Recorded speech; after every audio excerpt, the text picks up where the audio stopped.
എല്ലാവരും കേട്ടെ, നിങ്ങൾക്കുള്ള അനുഗ്രഹം അടുത്തോണ്ടിരിക്കുക. അധികം വൈകാതെ അതെൻ്റെ കയ്യിൽ വരും. പ്രാർത്ഥിക്കാൻ പറ്റിയില്ലെങ്കിൽ പരാതിയെങ്കിലും പറഞ്ഞാൽ മതി, അതിന് ഉത്തരവുണ്ട്. ഇനി ആർക്കെങ്കിലും ദൈവസന്നദ്ധിയിൽ പ്രാർത്ഥിക്കാൻ പറ്റുന്നില്ലെന്നിരിക്കട്ടെ, നിങ്ങൾ ദൈവത്തോട് പരാതി പറഞ്ഞോ.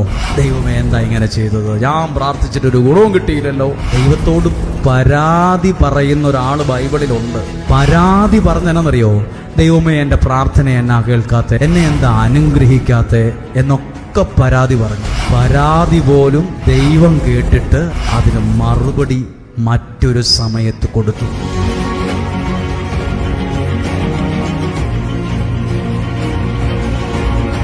നമുക്ക് ദൈവം നൽകിയ നല്ല ഒരു പകൽ സമയത്തെ ഓർത്ത് നമുക്ക് ദൈവത്തോട് നന്ദി പറയാം. എന്നിട്ട് കണ്ണുകളൊക്കെ നടച്ച് ഏറെ ഭക്തിയോടെ നമ്മൾ നിൽക്കുമ്പോൾ ദൈവത്തിന് നമ്മളോട് കാരുണ്യം തോന്നുന്ന സമയത്താണ് നമ്മൾ നിൽക്കുന്നത്. ദൈവത്തിൻ്റെ അനുഗ്രഹങ്ങൾ ദൈവം തൻ്റെ മക്കളിലേക്ക് കൈമാറുന്ന ഒരു നല്ല സമയമാണിത്. നിങ്ങളെല്ലാവരും പ്രാർത്ഥനയോടെ ആയിരിക്കാം. ദൈവത്തിൻ്റെ അത്ഭുതം നടക്കുന്നതിനുള്ള നല്ല ഒരു അന്തരീക്ഷം ഇവിടെയുണ്ട്. പ്രാർത്ഥനയുള്ള അന്തരീക്ഷത്തിൽ മാത്രമേ ദൈവത്തിൻ്റെ അത്ഭുതങ്ങൾ നടക്കത്തുള്ളൂ. കുഷ്ഠരോഗി ഒരിക്കൽ യേശുവിനോട് ചോദിച്ചു, അങ്ങേക്ക് മനസ്സുണ്ടെങ്കിൽ എന്നെ ശുദ്ധനാക്കാൻ കഴിയും. 1 മാസം കഴിഞ്ഞിട്ടല്ല അതിൻ്റെ മറുപടി വന്നേ. തൊട്ടടുത്ത് തന്നെ അതിൻ്റെ മറുപടി ഉണ്ട്. എനിക്ക് മനസ്സുണ്ട്, നിനക്ക് ശുദ്ധി വരട്ടെ. എനിക്ക് മനസ്സുണ്ട്. കുഷ്ഠരോഗിയോട് മാത്രം പറഞ്ഞൊരു വാക്കല്ല, ഇന്ന് എന്നോടും നിങ്ങളോടും ദൈവം പറയുന്ന വാക്കാണ്. എനിക്ക് മനസ്സുണ്ട്, നിനക്ക് ശുദ്ധി വരട്ടെ. അനന്തരം അവൻ കൈ നീട്ടി അവനെ സ്പർശിച്ചുകൊണ്ട് പറഞ്ഞു, നീ സൗഖ്യമായിരിക്കുന്നു. യേശുവിൻ്റെ സ്പർശനം അനുഭവിച്ച ഒരനുഭവം നിങ്ങൾക്കുണ്ടാകട്ടെ. നിങ്ങൾ ഏതെല്ലാം കാര്യങ്ങളാണ് പ്രാർത്ഥിക്കുന്നത്? സ്വന്തം കഴിവിൽ ഒരാൾക്ക് എവിടം വരെ എത്താൻ പറ്റുമെന്ന് ചോദിച്ചാൽ ഇസ്രായേൽക്കാരുടെ ജീവിതം വെച്ച് നോക്കിയാൽ മരുഭൂമി വരെ. എന്നാൽ ദൈവത്തിൽ ആശ്രയിച്ച് എവിടം വരെ എത്താൻ പറ്റുമെന്ന് ചോദിച്ചാൽ അത് കാനാൻ ദേശം വരെ. സ്വന്തം കഴിവിൽ ഒരാൾക്ക് എത്രയൊക്കെ നോക്കിയാലും മരുഭൂമി വരെ എത്തും. എന്നാൽ ദൈവത്തിൽ ആശ്രയിക്കുന്ന ഒരാൾക്ക്, പ്രാർത്ഥനയോടെ മുന്നോട്ട് പോകുന്ന ഒരാൾക്ക് എവിടം വരെ എത്താൻ പറ്റുമെന്ന് ചോദിച്ചാൽ മരുഭൂമി വരെയല്ല, ചെങ്കടൽ കടന്ന് കാനാൻ ദേശം വരെ, തേനും പാലും ഒഴുകുന്ന എല്ലാ ഒത്തിണങ്ങിയ ഒരു സ്ഥലം വരെ നിങ്ങളെ ദൈവം എത്തേണ്ട ഇടത്ത് എത്തിച്ചിരിക്കും. ഇങ്ങനെയൊന്ന് മനസ്സിൽ വിശ്വാസത്തോടെ പറഞ്ഞേ, എൻ്റെ വേദനയുടെ കാലം വേഗത്തിൽ മാറുമെന്ന് ഞാൻ വിശ്വസിക്കുന്നു. എൻ്റെ വേദനയുടെ കാലം വേഗത്തിൽ മാറുമെന്ന് ഞാൻ വിശ്വസിക്കുന്നു. ഇവിടെ വേദനയോടെ പ്രാർത്ഥിക്കുന്നവരുണ്ട്. വിവാഹം നടക്കാത്ത സാഹചര്യം, ജോലി ലഭിക്കാത്ത സാഹചര്യം, സ്വസ്ഥതയില്ലാത്ത ജീവിതം, സൗഖ്യമില്ലാത്ത ശരീരം, ആത്മീയമായി വളരാൻ പറ്റാത്ത സാഹചര്യം, എന്തുമാകട്ടെ എല്ലാം ദൈവത്തിൻ്റെ ബലമുള്ള കരങ്ങളിൽ ഒന്ന് ഏൽപ്പിച്ചു കൊടുത്ത് ഇങ്ങനെ പ്രാർത്ഥിച്ചേ, കർത്താവേ, നിന്റെ കരം ഇന്ന് എൻ്റെ മേൽ വയ്ക്കണമേ. അങ്ങയുടെ മനസ്സലിവ്, കാരുണ്യം ഇന്ന് എൻ്റെ മേൽ, എൻ്റെ കുടുംബത്തിൻ്റെ മേൽ ഉണ്ടാകണമേ. ആ കരങ്ങളെ ഹൃദയത്തോട് ചേർത്ത് ചെറിയ സ്വരത്തിൽ എല്ലാവരും ഒന്ന് സ്തുതിച്ച് പ്രാർത്ഥിച്ചേ. Hallelujah, hallelujah. എല്ലാവരും യഹോവായിരേ, ദാതാവാം ദൈവം, അവിടുത്തെ വലിയ സൗഖ്യം ഇവിടെ സംഭവിക്കട്ടെ. ശാന്തമായി പാടുകയാണ്. ദൈവത്തിന്റെ ഇടപെടൽ സംഭവിക്കുവാൻ വേണ്ടി പ്രാർത്ഥിക്കുകയാണ്. എല്ലാവരും ചേർന്ന് പ്രാർത്ഥിക്കുകയാണ്. സാധ്യമായിടത്തോളം ആത്മാർത്ഥതയോടെ വിശ്വാസത്തോടെ ചേർന്ന് പ്രാർത്ഥിക്കുക. ദാതാവാം ദൈവം നീ മാത്രം മതി എനിക്ക്. ഒന്ന് പാടുമോ? യഹോവയീരേ, ദാതാവാം ദൈവം നീ മാത്രം മതി എനിക്ക്. യഹോവ ശാബ സൗഖ്യദായകൻ തന്നടിപ്പിണരാൽ സൗഖ്യം. യഹോവ ശമ്മ കൂടെയിരിക്കും നൽകുവൻ ആവശ്യങ്ങൾ. പാടി. യഹോവ ശമ്മ കൂടെയിരിക്കും നൽകുവൻ ആവശ്യങ്ങൾ. നീ മാത്രം മതി. പറയുമോ? നീ മാത്രം. വിശ്വാസത്തോടെ നീ മാത്രം മതി എനിക്ക്. ശബ്ദമുയർത്തി ഒന്ന് പാടുമോ? നീ മാത്രം മതി. നീ മാത്രം മതി. നീ മാത്രം മതി. നീ മാത്രം മതി എനിക്ക്. നീ മാത്രം മതി. നീ മാത്രം മതി. നീ മാത്രം മതി എനിക്ക്. ഈശോ മിശിഹായുടെ എല്ലാ വാഗ്ദാനങ്ങൾക്കും ഞങ്ങൾ യോഗ്യരാകുവാൻ പരിശുദ്ധ മാതാവേ നമുക്കിരിക്കാം.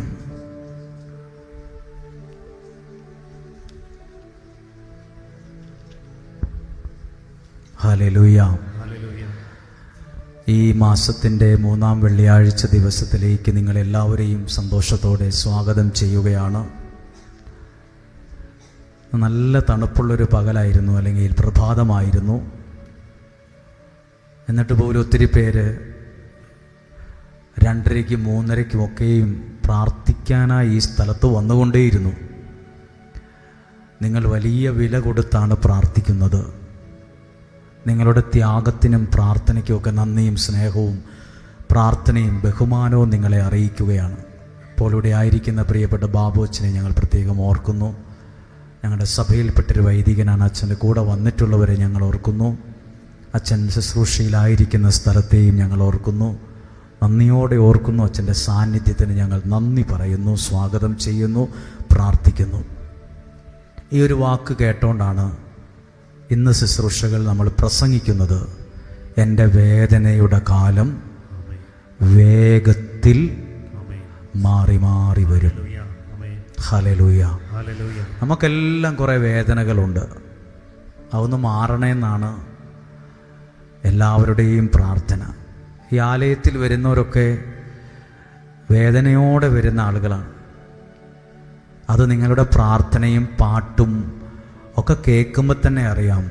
ഒത്തിരി വേദനയുള്ളൊരു മനസ്സിൽ നിന്ന് ഉയരുന്ന പ്രാർത്ഥനയാണ് നിങ്ങളുടെ പ്രാർത്ഥനയെന്ന് നമുക്കിവിടെയോ പുറത്തൊക്കെ നിന്ന് ആ പ്രാർത്ഥനയുടെ ശബ്ദം കേൾക്കുമ്പോൾ തന്നെ പിടികിട്ടും. അതുകൊണ്ടാണ് പറഞ്ഞത്, നമ്മുടെ വേദനയുടെ കാലം വേഗത്തിൽ വേഗത്തിൽ മാറി മാറി വരുമെന്ന് ഞാൻ വിശ്വസിക്കുന്നു. ഇന്ന് ദിവികാരുണ്യ പ്രദക്ഷിണം നടത്തിയ സമയത്ത് പറഞ്ഞ ഒരു വാക്കും കൂടെ ആവർത്തിക്കാം. ഞാൻ സമർപ്പിച്ച വിഷയത്തിൽ ദൈവം ഒരു വലിയ അത്ഭുതം ചെയ്യുമെന്ന് ഞാൻ വിശ്വസിക്കുന്നു. ഒരനുഗ്രഹത്തോടെ മടങ്ങിപ്പോകാൻ ദൈവം നമുക്ക് ഭാഗ്യം തരും. ഇന്നലെ പറഞ്ഞതാണേലും ഞാനൊരു വാക്ക്, ഒരാമുഖം പോലെ പറഞ്ഞ് പ്രാർത്ഥിക്കുകയാണ്. എനിക്ക് അതുപോലെ തോന്നി ഇവിടെയും. അതുകൊണ്ടാണ് ഞാനത് പറയുന്നത്.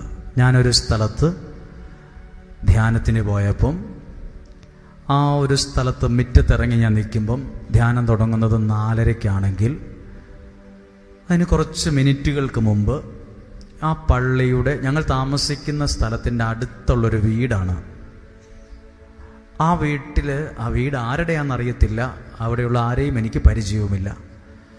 പക്ഷെ സ്കൂള് വിട്ട് സ്കൂൾ ബസ് അവിടെ വന്ന് നിന്നപ്പം അതേന്നൊരു ആങ്കൊച്ച് യൂണിഫോമൊക്കെ ഇട്ട് സ്കൂളിൽ പോയ കൊച്ച് ആ ബസ്സിൽ നിന്നിറങ്ങി ആ വീട്ടിലേക്ക് കയറി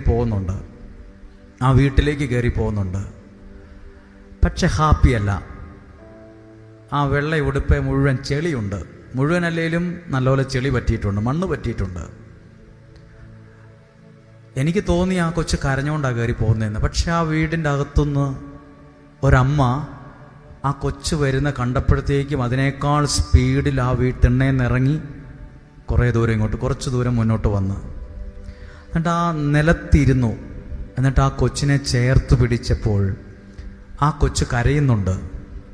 അപ്പോൾ ആ കൊച്ച് ഒന്നും തള്ളും കൂടിയതോ പിള്ളേരുമായിട്ട് എന്തെങ്കിലും ബഹളം വെച്ചതോ എന്നാന്നറിയത്തില്ല, മുട്ടും പൊട്ടിയിട്ടുണ്ടെന്ന് തോന്നുന്നു. കയ്യിലെ തൊലി പോയിട്ടുണ്ട്, മുട്ടും പൊട്ടി തൊലി പോയിട്ടുണ്ട്. കയ്യേലും വീണ് പരിക്കുണ്ട്, ചെറിയ പരിക്ക്, വലുതൊന്നുമല്ല, തൊലി പോയിട്ടുണ്ട്. നമുക്കത് അവർ മനസ്സിലാക്കുന്ന കാര്യമാണ്. അപ്പോൾ ആ അമ്മ അവിടെ ഇരുന്ന് തന്നെ ആ കൊച്ചിനെ സ്നേഹത്തോടെ ചേർത്ത് പിടിക്കുന്നതും കൈയൊക്കെ ഇങ്ങനെ തിരിച്ച് നോക്കുന്നതും അവിടെയുള്ള ചെറിയ പൊടികളൊക്കെ ഇങ്ങനെ തൂത്ത് കളയുന്നതും കണ്ടു, ചേർത്ത് പിടിക്കുന്നതും കണ്ടു. അപ്പോൾ ഞാനിങ്ങനെ ഓർത്തു, നമ്മുടെ ഈ ആലയവും അങ്ങനെ തന്നെയാണല്ലോ എന്ന്. ഒരു കൊച്ച്, സ്കൂളിൽ പോയ ഒരു കൊച്ച് നല്ല ഡ്രസ്സൊക്കെ ഇട്ട് പോയതാ, തിരിച്ചു വരുമ്പോൾ മുഴുവൻ ചെളിയായിട്ടാണ് വന്നിരിക്കുന്നത്. അവിടെ ഇവിടെയൊക്കെ പൊട്ടിയിട്ടുണ്ട്, എവിടെയോ വീണിട്ടുണ്ട്, ഒന്നോ തള്ളോ കൂടി ചെറിയ പരിക്കുമുണ്ട്. പക്ഷെ വന്നപ്പം വടിയെടുത്ത് അടിക്കുന്ന ഒരു അമ്മേനെ ഞാൻ കണ്ടില്ല. വഴക്ക് പറയുന്ന, തൂക്കിയെടുത്ത് അടിക്കുന്ന ഒരമ്മയെ കണ്ടില്ല. ബൈബിളിൽ ഒരു വാക്കുണ്ട്, അവിടുന്ന് നിന്നെ അമ്മയെപ്പോലെ ആശ്വസിപ്പിക്കും. ഏതുപോലെയാ? അമ്മയെപ്പോലെ. ഒരു സ്കൂളിൽ പോയ കൊച്ച് മുട്ടും പൊട്ടി, യൂണിഫോമിൽ വെള്ള ഉടുപ്പേ ചെളിയും പറ്റി, കയ്യിലെ തൊലിയും പോയി, ആ വീട്ടിലേക്ക് കയറി വന്നോലെയാ പലരും ഈ ആലയത്തിലേക്ക് കയറി വന്നത്. ശരീരത്ത് പൊട്ടലില്ലെങ്കിലും മനസ്സ് പൊട്ടിയവരും, ജീവിതത്തിൽ ചില പൊട്ടലുകളൊക്കെ വീണവരും, ചില സ്ഥലത്തൊക്കെ വീണ് ചെളി പറ്റിയവരും, അഴുക്ക് പറ്റിയവരും, മണ്ണ് പറ്റിയവരും, തോറ്റുപോയെന്ന് തോന്നിയവരും, കുറ്റബോധമുള്ളവരും, മനസ്സ് വാടിപ്പോയവരും വാഹനത്തിൽ വന്ന്, ബസ്സിൽ വന്ന് ഇവിടെ ഇറങ്ങി ആ റൂട്ടിലൂടെയോ ഇതിലൂടെയോ കയറി വരുമ്പം സ്കൂള് വിട്ട് വന്ന കൊച്ചിനെ പോലെ എനിക്ക് തോന്നാറുണ്ട്. ഇവിടെ വരുമ്പോൾ ആരും പ്രസംഗമൊന്നും കേട്ടില്ലേലും, ആരുടെയും കൈവപ്പൊന്നും കിട്ടിയില്ലേലും എന്തൊക്കെയോ ഒരാശ്വാസം പോലെ, ദൈവം എൻ്റെ വിഷയത്തിൽ ഇടപെട്ടതുപോലെ.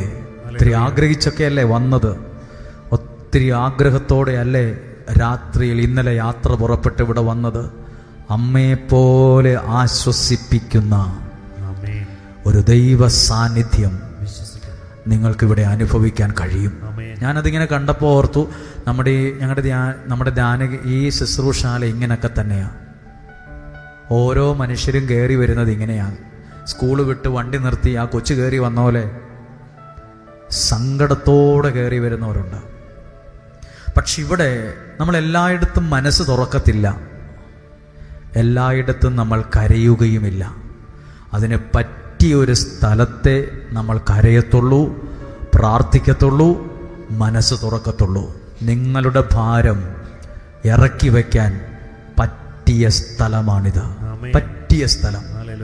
നമുക്കെല്ലായിടത്തും നമ്മുടെ ഭാരം പറയാൻ പറ്റത്തില്ല, കടയിൽ പോയി പറയാൻ പറ്റില്ല, അയൽവാസിയോട് പറയാൻ പറ്റില്ല, എൻ്റെ മക്കളെ കെട്ടിച്ച് വീട്ടിൽ ചെന്ന് പറയാൻ പറ്റില്ല, എൻ്റെ മകൻ്റെ വീട്ടിൽ ചെന്ന് പോലും പറയാൻ പറ്റില്ല. എനിക്കെൻ്റെ വീട്ടിൽ പോലും എൻ്റെ ഭാരം ഇറക്കി വയ്ക്കാൻ പറ്റുന്നില്ല. എൻ്റെ ജീവിത പങ്കാളിക്ക് തിരക്കോട് തിരക്കാ, കേൾക്കാൻ പോലും സമയമില്ല. നമ്മുടെ ഭാരം ഇറക്കി വയ്ക്കാൻ, സങ്കടങ്ങളെ ഇറക്കി വയ്ക്കാൻ ദൈവം ഒരുക്കിയ ഒരു സ്ഥലമാണിത്. ഹല്ലേലൂയ. സ്കൂള് വിട്ട് വന്ന കൊച്ചിനെ പോലെയാണ് ഇവിടെ ഇരിക്കുന്ന എല്ലാവരും. മിക്കവരും, എല്ലാവരും നല്ല മിക്കവരും, താഴെ ഇരിക്കുന്നവരൊക്കെ എവിടെയൊക്കെയോ വീണ് പരിക്ക് പറ്റിയിട്ടുണ്ട്. മുട്ടും കൈയും ഒക്കെ ഇച്ചിരി പൊട്ടിയിട്ടുള്ളതുപോലെ മനസ്സൊക്കെ പൊട്ടിയായിരിക്കുന്നത്. നല്ല വേദനയുണ്ട്, നല്ല വിഷമമുണ്ട്. പക്ഷേ നിങ്ങളെ ചേർത്ത് പിടിക്കുന്ന ഒരു അമ്മയെപ്പോലെ, അമ്മയെപ്പോലെ ചേർത്ത് പിടിക്കുന്ന ദൈവ സാന്നിധ്യം ഇവിടെ ഉണ്ട്. ഹല്ലേലൂയ. അവിടുന്ന് നിന്നെ ഒരമ്മയെ പോലെ ആശ്വസിപ്പിക്കും.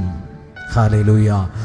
അതെനിക്ക് നല്ല അനുഭവം ഉണ്ടായിട്ടുണ്ട്, നല്ല അനുഭവം. ഞാനൊരു ദിവസം ഇതുപോലെ ഒരു വെള്ളിയാഴ്ച ശുശ്രൂഷ ചെയ്യുവാണ്. അന്ന് എൻ്റെ മനസ്സ് ഒന്നിനും ഓക്കെ അല്ല. എനിക്കെന്നൊരു പ്രസംഗിക്കാനോ ആളുകളുടെ ശിരസിൽ കരങ്ങൾ വെച്ച് പ്രാർത്ഥിക്കാനോ പറ്റിയൊരു മൈൻഡല്ല. ടെൻഷനാണ്, ചുമ്മാ അസ്വസ്ഥതയാണ്. പെട്ടെന്ന് ദേഷ്യം വരുന്നു. എങ്ങനെയും ഈ പ്രാർത്ഥന തീർന്നാൽ മതി എന്ന് ഞാൻ ചിന്തിക്കുന്ന ഒരു വെള്ളിയാഴ്ച ദിവസം. ഞാനിവിടെ ആൾക്കാരിങ്ങനെ തീർന്നോ നോക്കിയിട്ടാണ് പ്രാർത്ഥിച്ചുകൊണ്ടിരുന്നത്.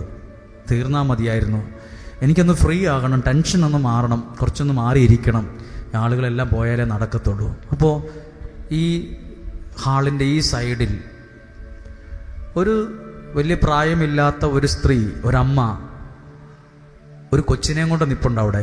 തോളത്ത് വഹിച്ച കൊച്ചല്ല, രണ്ട് കൈയിലും എടുത്തു പിടിച്ചിരിക്കുന്ന കൊച്ചാണ്. ആ കുഞ്ഞിനെ കിടത്തിയിരിക്കുകയാണ്. മാസങ്ങൾ മാത്രമേ പ്രായമുള്ളൂ, ഒരു വയസ്സുപോലും ഉണ്ടാകത്തില്ലായിരിക്കുക. മുഴുവൻ പുതപ്പ് കൊണ്ട്, അല്ല ടർക്കി കൊണ്ട് പൊതിഞ്ഞ നിലയിലാണ്. അപ്പോൾ എൻ്റെ മനസ്സിൽ ആരോ പറയുന്ന പോലെ, നീ ആ അമ്മയുടെ കയ്യിലിരിക്കുന്ന കുഞ്ഞിനെ നോക്ക്. നമ്മൾ അറിയത്തില്ലാത്ത എവിടുന്നോ വന്ന ഒരാളാ, പരിചയപ്പെട്ടിട്ടുമില്ല, അറിയത്തുമില്ല. പക്ഷെ അന്നേരം നോക്കാൻ പറഞ്ഞു. ഞാൻ നോക്കിയപ്പോൾ എനിക്കങ്ങനെ ഈ ഭാഗത്തേക്ക് ഞാൻ ശ്രദ്ധിച്ചപ്പോൾ എൻ്റെ മനസ്സിൽ പറയുവാണ്, ആ അമ്മയുടെ കയ്യിലിരിക്കുന്ന കുഞ്ഞിനെ പോലെയാണ് ദൈവത്തിൻ്റെ കയ്യിൽ നീ ഉള്ളത്. എൻ്റെ മനസ്സിൽ തോന്നുക. അപ്പോൾ എനിക്ക് ഭയങ്കര ഒരു ആശ്വാസം തോന്നി. ടെൻഷനൊക്കെ പെട്ടെന്ന് മഞ്ഞുരുകുന്നത് പോലെ, മനസ്സിൽ നിന്ന് മാറുന്നത് പോലെ തോന്നി. ഞാൻ പറയുന്നത്, അമ്മയെപ്പോലെ ആശ്വസിപ്പിക്കുന്ന, കരുതുന്ന ഒരു ദൈവ സാന്നിധ്യം ഈ പുണ്യഭൂമിയിൽ ഉണ്ട്, ഈ സ്ഥലത്തുണ്ട്. അതൊരനുഗ്രഹമാണ്. അങ്ങനെ ആ സ്നേഹം അനുഭവിച്ചൊന്ന് പ്രാർത്ഥിക്കാൻ തയ്യാറാകാമോ? ആ സ്നേഹം എല്ലാവർക്കും, യേശുവിൻ്റെ ആ ഒരു സ്നേഹത്തിൻ്റെ സ്പർശനം അനുഭവിക്കാൻ ഒരു നല്ല ഭാഗ്യം ഉണ്ടാകട്ടെ. എല്ലാം ഒരു നിമിഷം ആ കണ്ണുകളൊക്കെ നടച്ച്, പ്രിയരെ, അമ്മയെപ്പോലെ ഞാൻ നിന്നെ ആശ്വസിപ്പിക്കും. അതുകൊണ്ടാണ് പറഞ്ഞ, സങ്കടങ്ങളൊക്കെ ഉണ്ട്, വേദനകളൊക്കെ ഉണ്ട്. അത് വേഗത്തിൽ മാറി വരും. ധൈര്യമായിട്ട് ആത്മാവിൽ അത് ഏറ്റെടുത്ത് ഒന്ന് പ്രാർത്ഥിച്ച്, ദൈവമേ അനുഗ്രഹിക്കണേ എന്ന് പ്രാർത്ഥിച്ച്. തായ് പോലെ തേറ്റി, തന്തെ പോലെ ആറ്റി, തോൾമീത് സുമന്തിടും എൻ സ്നേഹയാ. തായ് പോലെ തേറ്റി, അമ്മയെ പോലെ, തന്തെ പോലെ ആറ്റി, അപ്പനെ പോലെ, തോൾമീല് സുമന്തിടും എന്നെ തോളത്ത് വഹിക്കും. ഉന്മെ പോലെ പുരിന്തു കൊള്ള യാരുമില്ല, അങ്ങയെ പോലെ എന്നെ മനസ്സിലാക്കാൻ വേറെ ആരുമില്ല. ഉന്മെ പോലെ അരവണയ്ക്ക യാരുമില്ല. പാടുമോ? ഉന്മെ പോലെ പുരിന്തു കൊള്ള യാരുമില്ല, ഉന്മെ പോലെ അരവണയ്ക്ക യാരും ഇല്ലയേ. നീർപ്പോതുമെൻ വാഴ്വിലെ യേശയ്യാ, നീർപ്പോതുമെൻ നീ മാത്രം മതി. എൻ വാഴ്വിലേ യേശയ്യാ നീർ പോതും എൻ വാഴ്വിലേ. ഒരു കരമുയർത്തി ഒന്ന് പറഞ്ഞേ ഹല്ലേലൂയാ, ഹല്ലേലൂയാ. അതോടൊപ്പം ഇന്ന് ദൈവവചനത്തിലേക്ക് പ്രവേശിക്കുമ്പോൾ ഒരു വാക്യം കൂടി ഒന്ന് ഓർമ്മപ്പെടുത്തട്ടെ. പുറപ്പാട് പുസ്തകം 17-ാം അധ്യായം 3 മുതലുള്ള വാക്യം ഇത് നിങ്ങളുടെ ഒരു അനുഭവമായി മാറട്ടെ. പുറപ്പാട് പുസ്തകം 3-ാം അധ്യായം ലോകത്തിൽ ആർക്കും കിട്ടാത്ത ഒരു വലിയ ദൈവാനുഭവം ഉണ്ടായത് എപ്പോഴെന്ന് ഞാൻ പറയുവാണ്. 3-ാം അധ്യായം 1 മുതലുള്ള വാക്യങ്ങൾ വായിക്കുന്നത് കേൾക്കുക. മോശ തന്റെ അമ്മായിയപ്പനും മിദിയാനിലെ പുരോഹിതനുമായ ജത്രോയുടെ ആടുകളെ മേയിച്ചു കഴിയുകയായിരുന്നു. ആടുകളെ മേയിച്ച് ആടുകളെ തീറ്റയ്ക്ക് പറമ്പിക്കൂടെ തീറ്റാൻ കൊണ്ടുപോകുന്ന പണിയായിരുന്നു മോശയുടേത്. അപ്പോൾ അവൻ മരുഭൂമിയുടെ മറുഭാഗത്തേക്ക് ആടുകളെ നയിക്കവേ, ആടുകളെ മരുഭൂമിയുടെ അപ്പുറഭാഗത്തേക്ക് തീറ്റയ്ക്ക് കൊണ്ടുപോകുന്ന സമയത്ത് ദൈവത്തിന്റെ മലയായ ഹോറബിൽ എത്തിച്ചേർന്നു. ആ മലയെക്കുറിച്ച് എഴുതിയിരിക്കുകയാണ്, ദൈവത്തിന്റെ മലയായ. എവിടെ എത്തിച്ചേർന്നു? ഹോറബിൽ എത്തിച്ചേർന്നു. നിങ്ങളും എത്തിച്ചേർന്നത് ദൈവത്തിന്റെ അനുഗ്രഹമുള്ള ഒരു മലയിലാണ്. ഇതുപോലെ ഒരു സ്ഥലത്തും ആരും എത്തിച്ചേർന്നു? മോശയും എത്തിച്ചേർന്നു എന്നാണ് എഴുതിയിരിക്കുന്നത്. 100, 200, 500, 1000 കിലോമീറ്ററുകൾക്കപ്പുറത്തു നിന്ന് നിങ്ങളും ഈ പുണ്യസ്ഥലത്ത് ഇന്ന് എത്തിച്ചേർന്നു. അവിടെ ഒരു മുൾപടർപ്പിന്റെ മധ്യത്തിൽ നിന്ന് ജ്വലിച്ചുയർന്ന അഗ്നിയിൽ കർത്താവിന്റെ ദൂതൻ അവന് പ്രത്യക്ഷപ്പെട്ടു. മുൾപടർപ്പ് കത്തിജ്വലിക്കുകയായിരുന്നു, എങ്കിലും അതെരിഞ്ഞ് ചാമ്പലായില്ല. അപ്പോൾ എന്താ കണ്ടെന്നറിയാമോ? ഒരു മുൾപടർപ്പ് നിന്ന് കത്തിക്കൊണ്ടിരിക്കുന്നത് കണ്ടു. ഇത് കണ്ടപ്പോൾ മോശ എന്ത് ചെയ്തു?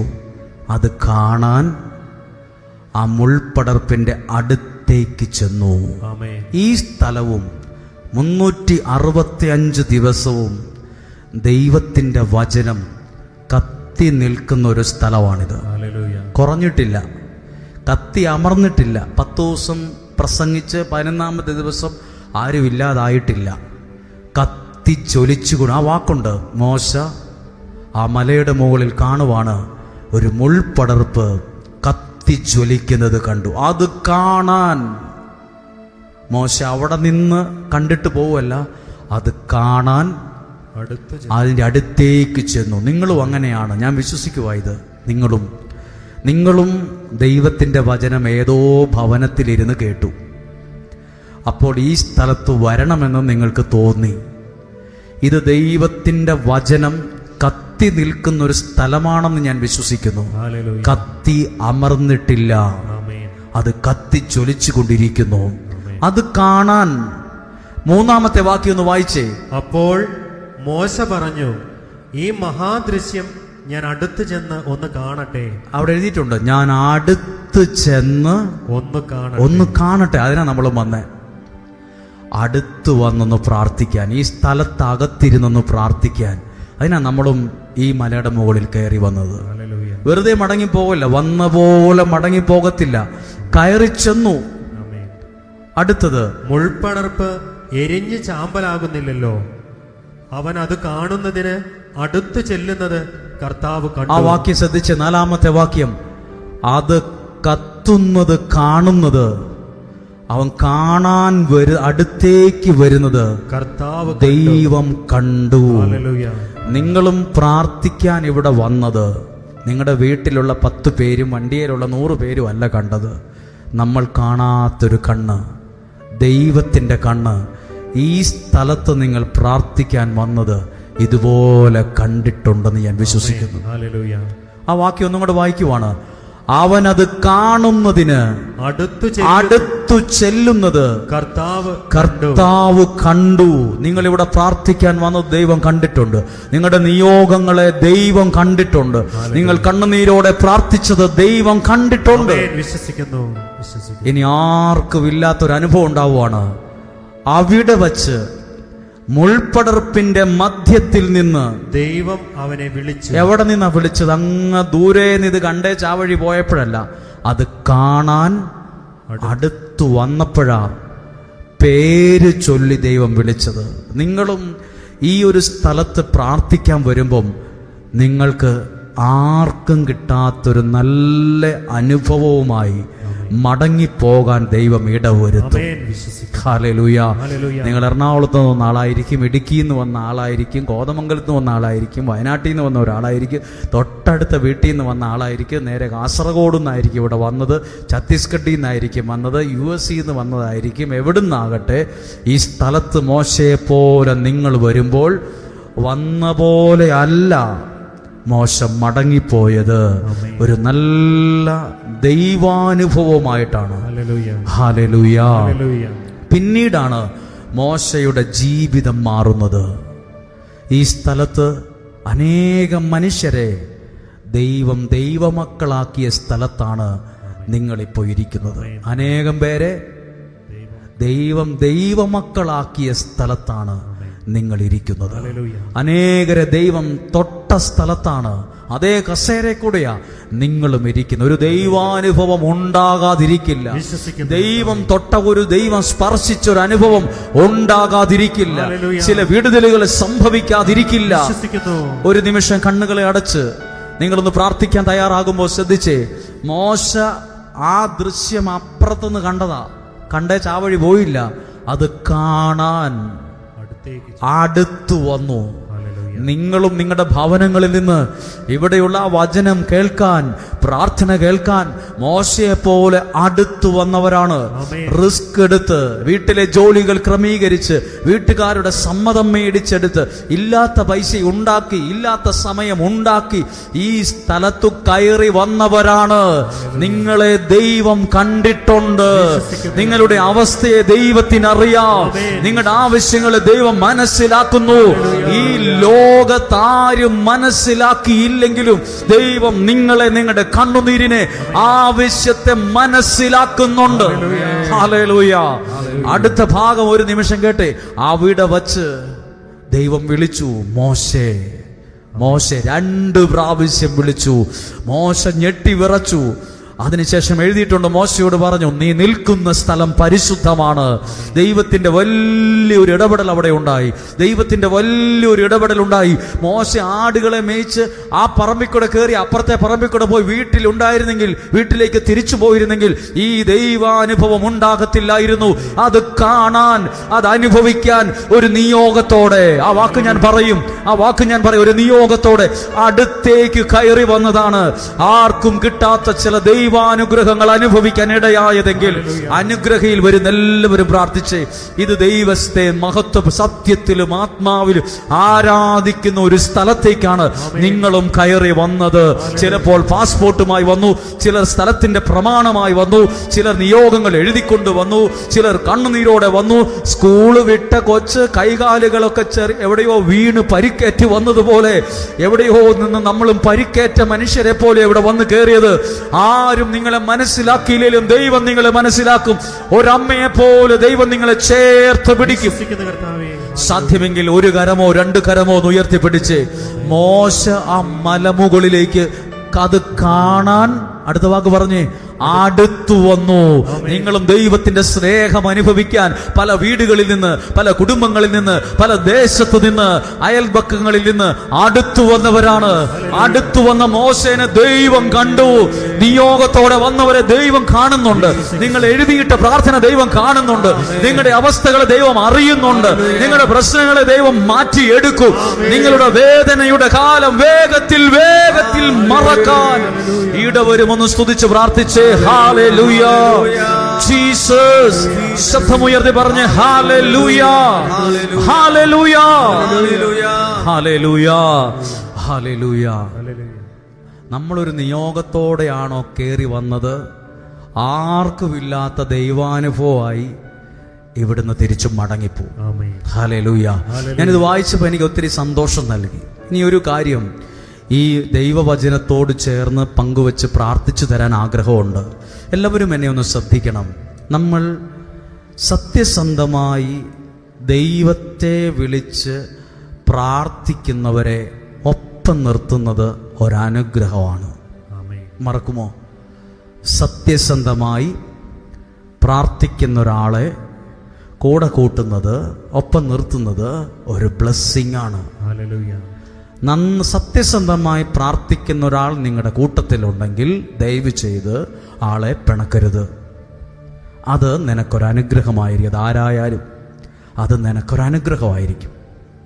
ഹല്ലേലൂയ.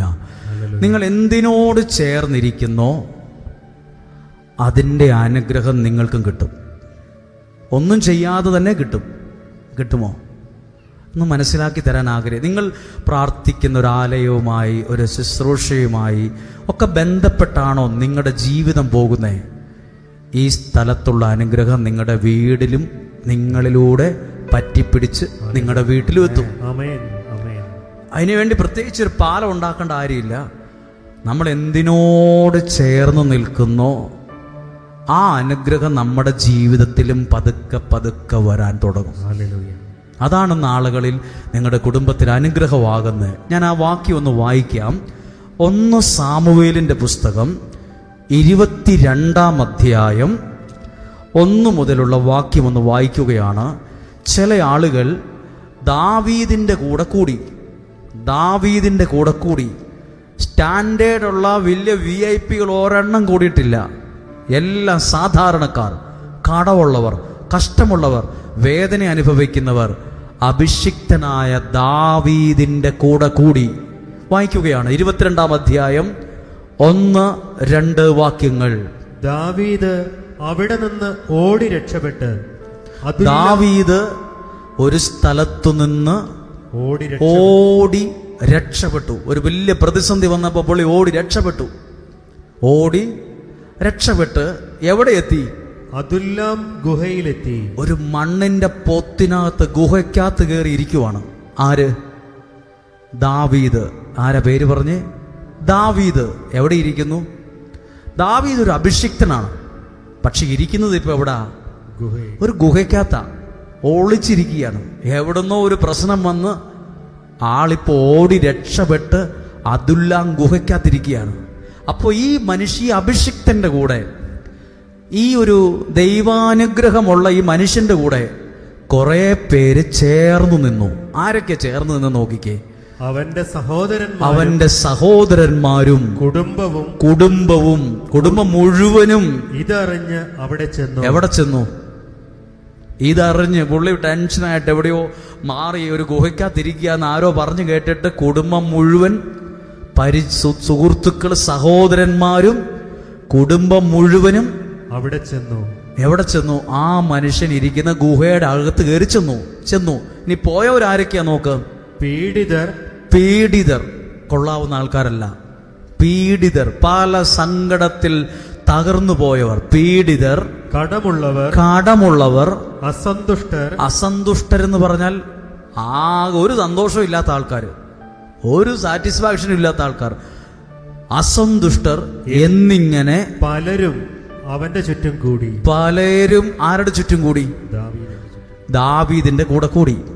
നമ്മൾ ചില അനുഗ്രഹത്തോട് കൂടെ നിന്നാൽ, കൂടിച്ചേർന്ന് നിന്നാൽ ആ സ്ഥലത്തിൻ്റെ, അവിടെയുള്ള അഭിഷേകത്തിന്റെ അനുഗ്രഹം അതിലൂടെ നിങ്ങളിലും പകർന്നു വരും.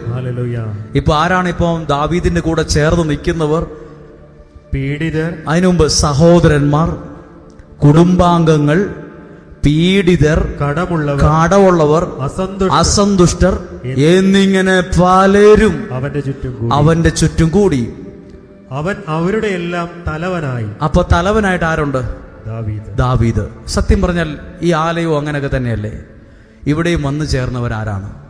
മിക്കവരും ഈ കൂട്ടത്തിലൊക്കെ ഉള്ളവർ കാണും. അസന്തുഷ്ടർ, കടബാധ്യതർ, മനസ്സ് വേദനിക്കുന്നവർ, പീഡിതർ, പ്രശ്നങ്ങളുള്ളവർ. എന്തിനാ നിങ്ങൾ എപ്പോഴും പ്രാർത്ഥനയ്ക്ക് പോകുന്നത്? നമ്മളൊക്കെ ഇങ്ങനെയുള്ള പ്രാർത്ഥനകളോട് ചേർന്ന് നിൽക്കണം. ഹല്ലേലൂയ. അന്നത്തെ കാലത്തും വലിയ പട്ടുമെത്തിയിൽ കിടക്കുന്ന വലിയ സമ്പന്നര് വന്നു ചേർന്നു എന്നല്ല, വേദനിക്കുന്നവരൊക്കെ ഈ ഒരു അഭിഷേകമുള്ള ദാവീദിന്റെ ഒപ്പം കൂടി. എന്നിട്ട് ഇവരൊക്കെ രക്ഷപ്പെട്ടോ? ഇവരൊക്കെ രക്ഷപ്പെട്ടോ എന്നറിയണ്ടേ? രക്ഷപ്പെട്ടോ എന്നറിയണമെങ്കിൽ കുറച്ചുകൂടെ താളുകൾ മുന്നോട്ട് പോയി 1 ദിനവൃത്താന്ത പുസ്തകത്തിൽ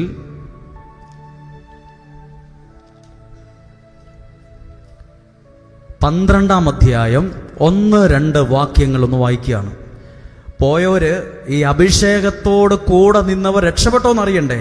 ഇങ്ങനെയൊക്കെ പ്രാർത്ഥിക്കാൻ ഇവിടെ വന്നേച്ച് ഈ പകല് മുഴുവൻ ഇങ്ങനെ ഇരുന്ന് പ്രാർത്ഥിച്ചിട്ട് ഗുണമുണ്ടാവുമോ എന്നറിയണ്ടേ? 12-ാം അധ്യായം 1 മുതലുള്ള വാക്യം. കിഷിന്റെ മകൻ സാവോൾ നിമിത്തം സിഗ്ലാഗിൽ ഒളിച്ചു പാർക്കുമ്പോൾ ഒളിച്ച് അപ്പം നേരത്തെ ആൾക്കാരെ കുറിച്ച് പറഞ്ഞിരിക്കുവാണ്. ദാവീദ് അദുല്ലാം ഗുഹയിൽ ഒളിച്ചിരിക്കുമ്പോൾ കുടുംബാംഗങ്ങൾ, സഹോദരന്മാർ, പീഡിതർ, അസംതൃപ്തർ എല്ലാം കൂടെ ഒരുമിച്ച് കൂടി. ഇദ്ദേഹം എല്ലാവരുടെയും രാജാവായി എന്ന് പറഞ്ഞാൽ മെയിനായിട്ട് ലീഡറായിട്ട് നിന്നു. ഇവിടെ എഴുതിയിരിക്കുകയാണ്, ഒളിച്ചു പാർക്കുമ്പോൾ ദാവീദിന്റെ പക്ഷം ചേർന്ന് യുദ്ധത്തിൽ അവനെ സഹായിച്ച യോദ്ധാക്കളാണ് താഴെ പറയുന്നത്. പിന്നീട് അപ്പം കൂടെ നിന്നവരൊക്കെ ഇപ്പൊ ആരായി? യോദ്ധാക്കൾ, നല്ല കഴിവുള്ള യോദ്ധാക്കളായി മാറി. ഹല്ലേലൂയ. ഹല്ലേലൂയ.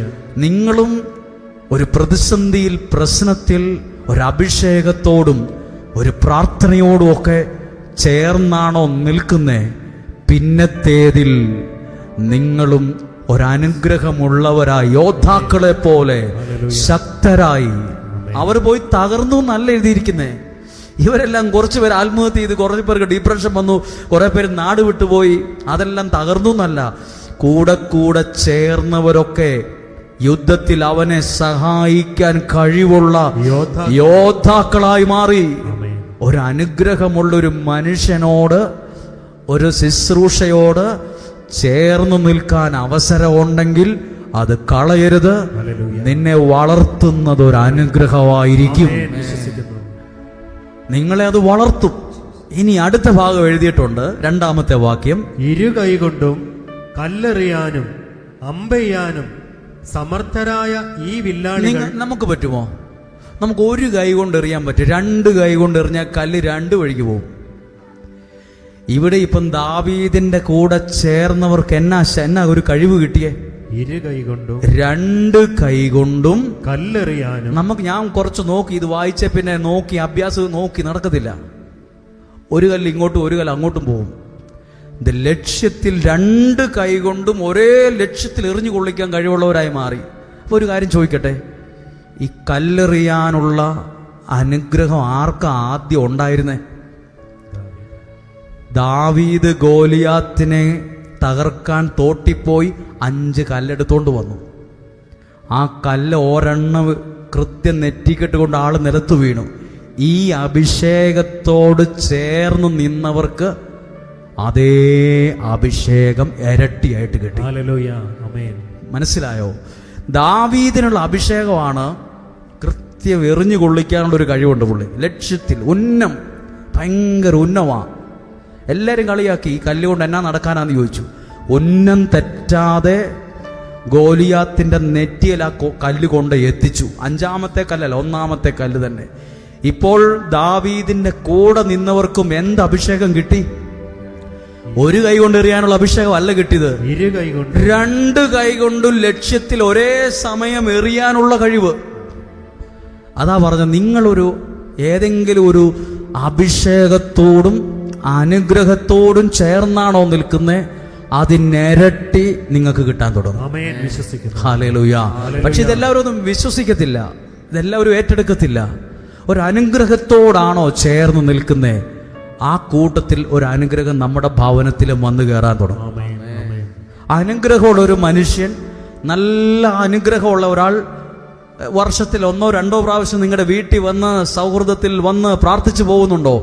വേറൊന്നും വേണ്ട, ആ അനുഗ്രഹം അവിടെ വരും. നിങ്ങളൊരു അനുഗ്രഹത്തിലാണോ നിൽക്കുന്നേ, ആ അനുഗ്രഹം നിങ്ങളിലും വരും. അതാ എഴുതിയിരിക്കുന്നത്. ദാവീദ് അദുല്ലാം ഗുഹയിൽ കിടക്കുമ്പോൾ ഇമാരെല്ലാം പുറകെ പോയി. 10 കുറേ ആളുകൾ, അവർക്കൊക്കെ അവരെല്ലാം തകർന്നു പോയെന്നല്ല, 2 കൈകൊണ്ടും കല്ലെറിയാനും അമ്പെയ്യാനും സമർത്ഥരായ, ആ വാക്കൊന്ന് വായിച്ചേ, സമർത്ഥരായ, അഭിഷേകത്തോട് അനുഗ്രഹമുള്ളൊരു മനുഷ്യനോട് ചേർന്ന് നിൽക്കുന്നവർ സമർത്ഥരായി മാറും. എല്ലാം ഒന്നിനും കൊള്ളാത്ത കഴകത്തില്ലാത്ത ആൾക്കാരായി മാറിയെന്നല്ല, സമർത്ഥരായ ഈ വില്ലാളികൾ ഇനി താവോട്ട് കുറേ ഉണ്ട്, അവിടെ വരെ നിർത്തുകയാണ്. സമർത്ഥരായി മാറി. ഒരു അനുഗ്രഹത്തോടാണോ നിങ്ങൾ സത്യസന്ധമായി ചേർന്ന് നിൽക്കുന്നത്, നിങ്ങളെ അത് സാമർഥ്യമുള്ളവരാക്കി മാറ്റും. ഹല്ലേലൂയ. സാമർഥ്യം. പിന്നെയോ അതിന്റെ മുകളിലൊരു വാക്കുണ്ട്, എന്തായി മാറി? നല്ല യോദ്ധാക്കളായി മാറി. സാമർഥ്യം. ആ വാക്കൊന്ന് പറഞ്ഞ്. സാമർഥ്യം. പലർക്കും എന്തില്ല? ഒരു സാമർഥ്യവും ഇല്ല. നമ്മൾ പറയില്ലേ, പിള്ളേരൊക്കെ +2 എത്തി, സാമർഥ്യമില്ല. ഇവിടെ ഇരിക്കുന്ന എല്ലാ പിള്ളേരോടും, അല്ലെങ്കിൽ ഇവിടെ ഇരിക്കുന്ന യുവതി യുവാക്കളുണ്ടെങ്കിൽ നിങ്ങളുടെ കുഞ്ഞുങ്ങളോട്, മാതാപിതാക്കളോടും ഒക്കെ പറയുകയാണ്, സാമർഥ്യമുള്ളവരായിക്കൊള്ളണം. എന്താകണം? സാമർഥ്യം. ഇവിടെ നിന്നാലും, അമേരിക്കയിൽ പോകേണ്ടി വന്നാലും, ഓസ്ട്രേലിയയിൽ പോകേണ്ടി വന്നാലും, കാനഡയിലായിരിക്കും ഇനി അടുത്ത വർഷം ജീവിക്കാൻ പോകുന്നത്, എവിടെ ചെന്നാലും സാമർഥ്യമുള്ളവർ. ഇവിടെ ഇരിക്കുന്ന മാതാപിതാക്കൾ കേട്ടെ, നിങ്ങളുടെ കുഞ്ഞുങ്ങളെ സാമർഥ്യമുള്ളവരായി വളർത്തണം. ചുമ്മാ വളർത്തരുത്, സാമർഥ്യമുള്ളവരായി. എന്താണ് സാമർഥ്യം? ആരോടും കാര്യങ്ങൾ പറയാനുള്ള ധൈര്യമുള്ളവന്റെ പേരാണ് സാമർഥ്യം. ഏതു വലിയ ആളുകളോടും, എത്ര വലിയ ആളാന്ന് പറഞ്ഞാലും കണ്ണിൽ നോക്കി അവരോട് സംസാരിക്കാനുള്ള ആർജവത്വത്തിന്റെ പേരാണ് സാമർഥ്യം. ഈ സാമർഥ്യം ഇപ്പൊ ആർക്ക് കിട്ടി?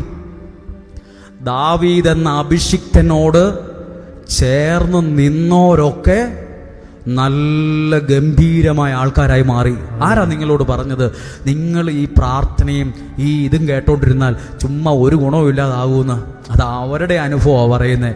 ബൈബിളിന്റെ ആ അഭിപ്രായവും അനുഭവവും വ്യത്യസ്തമാണ്. ഞാൻ പറയുന്നത് ചുമ്മാ ബഹളം വയ്ക്കുന്ന കുറെ ആളുകളെ കുറിച്ചല്ല. ഞാൻ പറയുന്നത് ഭക്തി അഭിനയിക്കുന്നവരെ കുറിച്ചല്ല. ഞാൻ പറയുന്നത് നിങ്ങൾ ഭക്തി അഭിനയിക്കുന്നവരുമായി കൂട്ടുകൂടരുത്. ഭക്തി അഭിനയിക്കുന്നവർ, ഭക്തി വലിയ പുള്ളിയാണ്, വലിയ പ്രാർത്ഥനക്കാരനാണ് എന്ന് കാണിക്കുന്നവരെ കുറിച്ചല്ല. സത്യസന്ധമായി ദൈവത്തെ വിളിക്കുന്ന ഒരുത്തിനെയും പിണക്കരുത്, ഒരാളെയും പിണക്കില്ല. ആ വ്യക്തിയിലൂടെ നിങ്ങൾ അനുഗ്രഹിക്കപ്പെടും. ആ വ്യക്തി വീട്ടിൽ വരുന്ന അനുഗ്രഹം, ആ വ്യക്തി ഫോൺ വിളിക്കുന്ന അനുഗ്രഹമാണ്.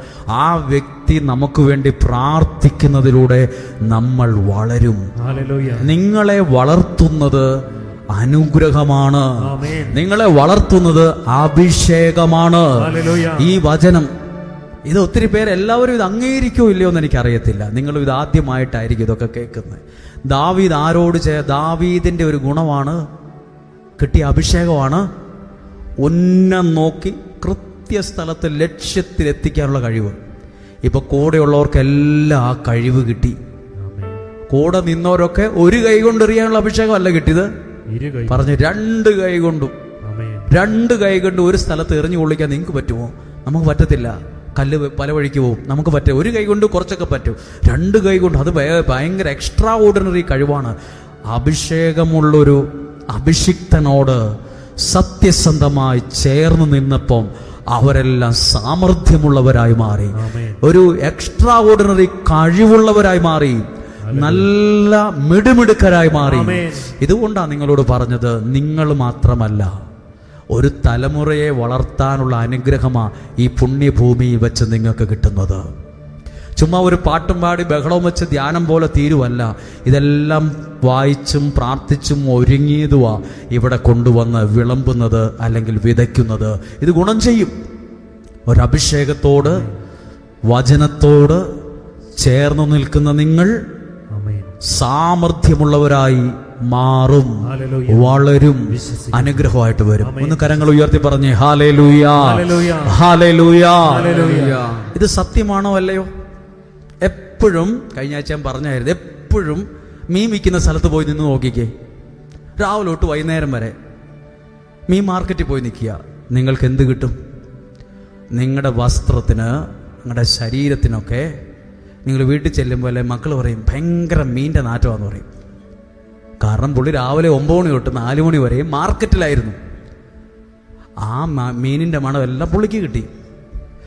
നിങ്ങളിപ്പോൾ രാവിലെ തൊട്ട് വൈകുന്നേരം വരെ ഇറച്ചിക്കടയിൽ കയറി നോക്കി, നിങ്ങളുടെ മേത്തും ആ ഇറച്ചിയുടെ മണമായിരിക്കും. രാവിലെ 4 മണിക്ക് വെട്ടാൻ പോകുന്നവൻ്റെ വസ്ത്രത്തിൽ, വെട്ടാൻ പോകുന്ന പറഞ്ഞാൽ ഇവിടെ ഉള്ളവർക്ക് അറിയത്തില്ല, വെട്ടാൻ പോകുന്ന വാക്കത്തേക്ക് വെട്ടാൻ പോകുന്നല്ല, റബ്ബർ വെട്ടാൻ പോകുന്ന ആളെ കുറിച്ചാണ്. വയനാട്ടുകാർക്ക് ഈ വെട്ടാൻ പോകുകയെന്ന് പറഞ്ഞാൽ വേറെ രീതിയിൽ ചിന്തിക്കും, അതുകൊണ്ടാണ് അങ്ങനെ പറയുന്നത്. നാട്ടിലുള്ള ആൾക്കാർ എവിടെ പോയി, വെട്ടാൻ പോയതാന്ന് പറയും. അയ്യോ വെട്ടാൻ പോയതാണോ, നിങ്ങളാരും ശരിയല്ലല്ലോ എന്ന് പറയും. ആ വെട്ടല്ല, റബ്ബർ വെട്ടാൻ പോകുന്നവർക്ക് എന്നാ മണം? അദ്ദേഹത്തിൻ്റെ വസ്ത്രത്തിനും ശരീരത്തിനും ഉട്ടുപാലിൻ്റെ മണമാണ്. ഈ റബ്ബറിൻ്റെ മണമാണ്. എപ്പോഴും പശുവിനെ കറവുകയും പശുവിൻ്റെ കൂടും വൃത്തിയാക്കുന്നവരുടെ വസ്ത്രം മുഴുവൻ എന്തായിരിക്കും? പശുവിൻ്റെയും ചാണകത്തിൻ്റെയൊക്കെ മണമാണ്. പുള്ളി അതിനോടാ കൂടെ ചേർന്നിരിക്കുന്നത്. നല്ല നല്ല കാറിൽ യാത്ര ചെയ്തിട്ടുണ്ടോ? നല്ല സ്മെല്ല്, നല്ല എന്താ അതിന് പറയുക, എന്ത് വെക്കുന്ന കാറിലൊക്കെ വെക്കുന്ന ഫ്രഷ് എയർ, ആ സാധനമൊക്കെ വെച്ച് നല്ല കാറിൽ പോയി ഇവിടുന്ന് കോഴിക്കോട് എത്തി, കോഴിക്കോട് നിന്ന് ഇറങ്ങുമ്പോൾ ആ വണ്ടിയുടെ മണം, അതിനകത്തുള്ള എയർ ഫ്രഷറിൻ്റെ മണം നമ്മുടെ വസ്ത്രത്തിലും ഉണ്ടാവും. നമ്മുടെ വസ്ത്രത്തിലും ആ കാറിൻ്റെ സ്മെല്ല് നമ്മുടെ വസ്ത്രത്തിലും കിട്ടി.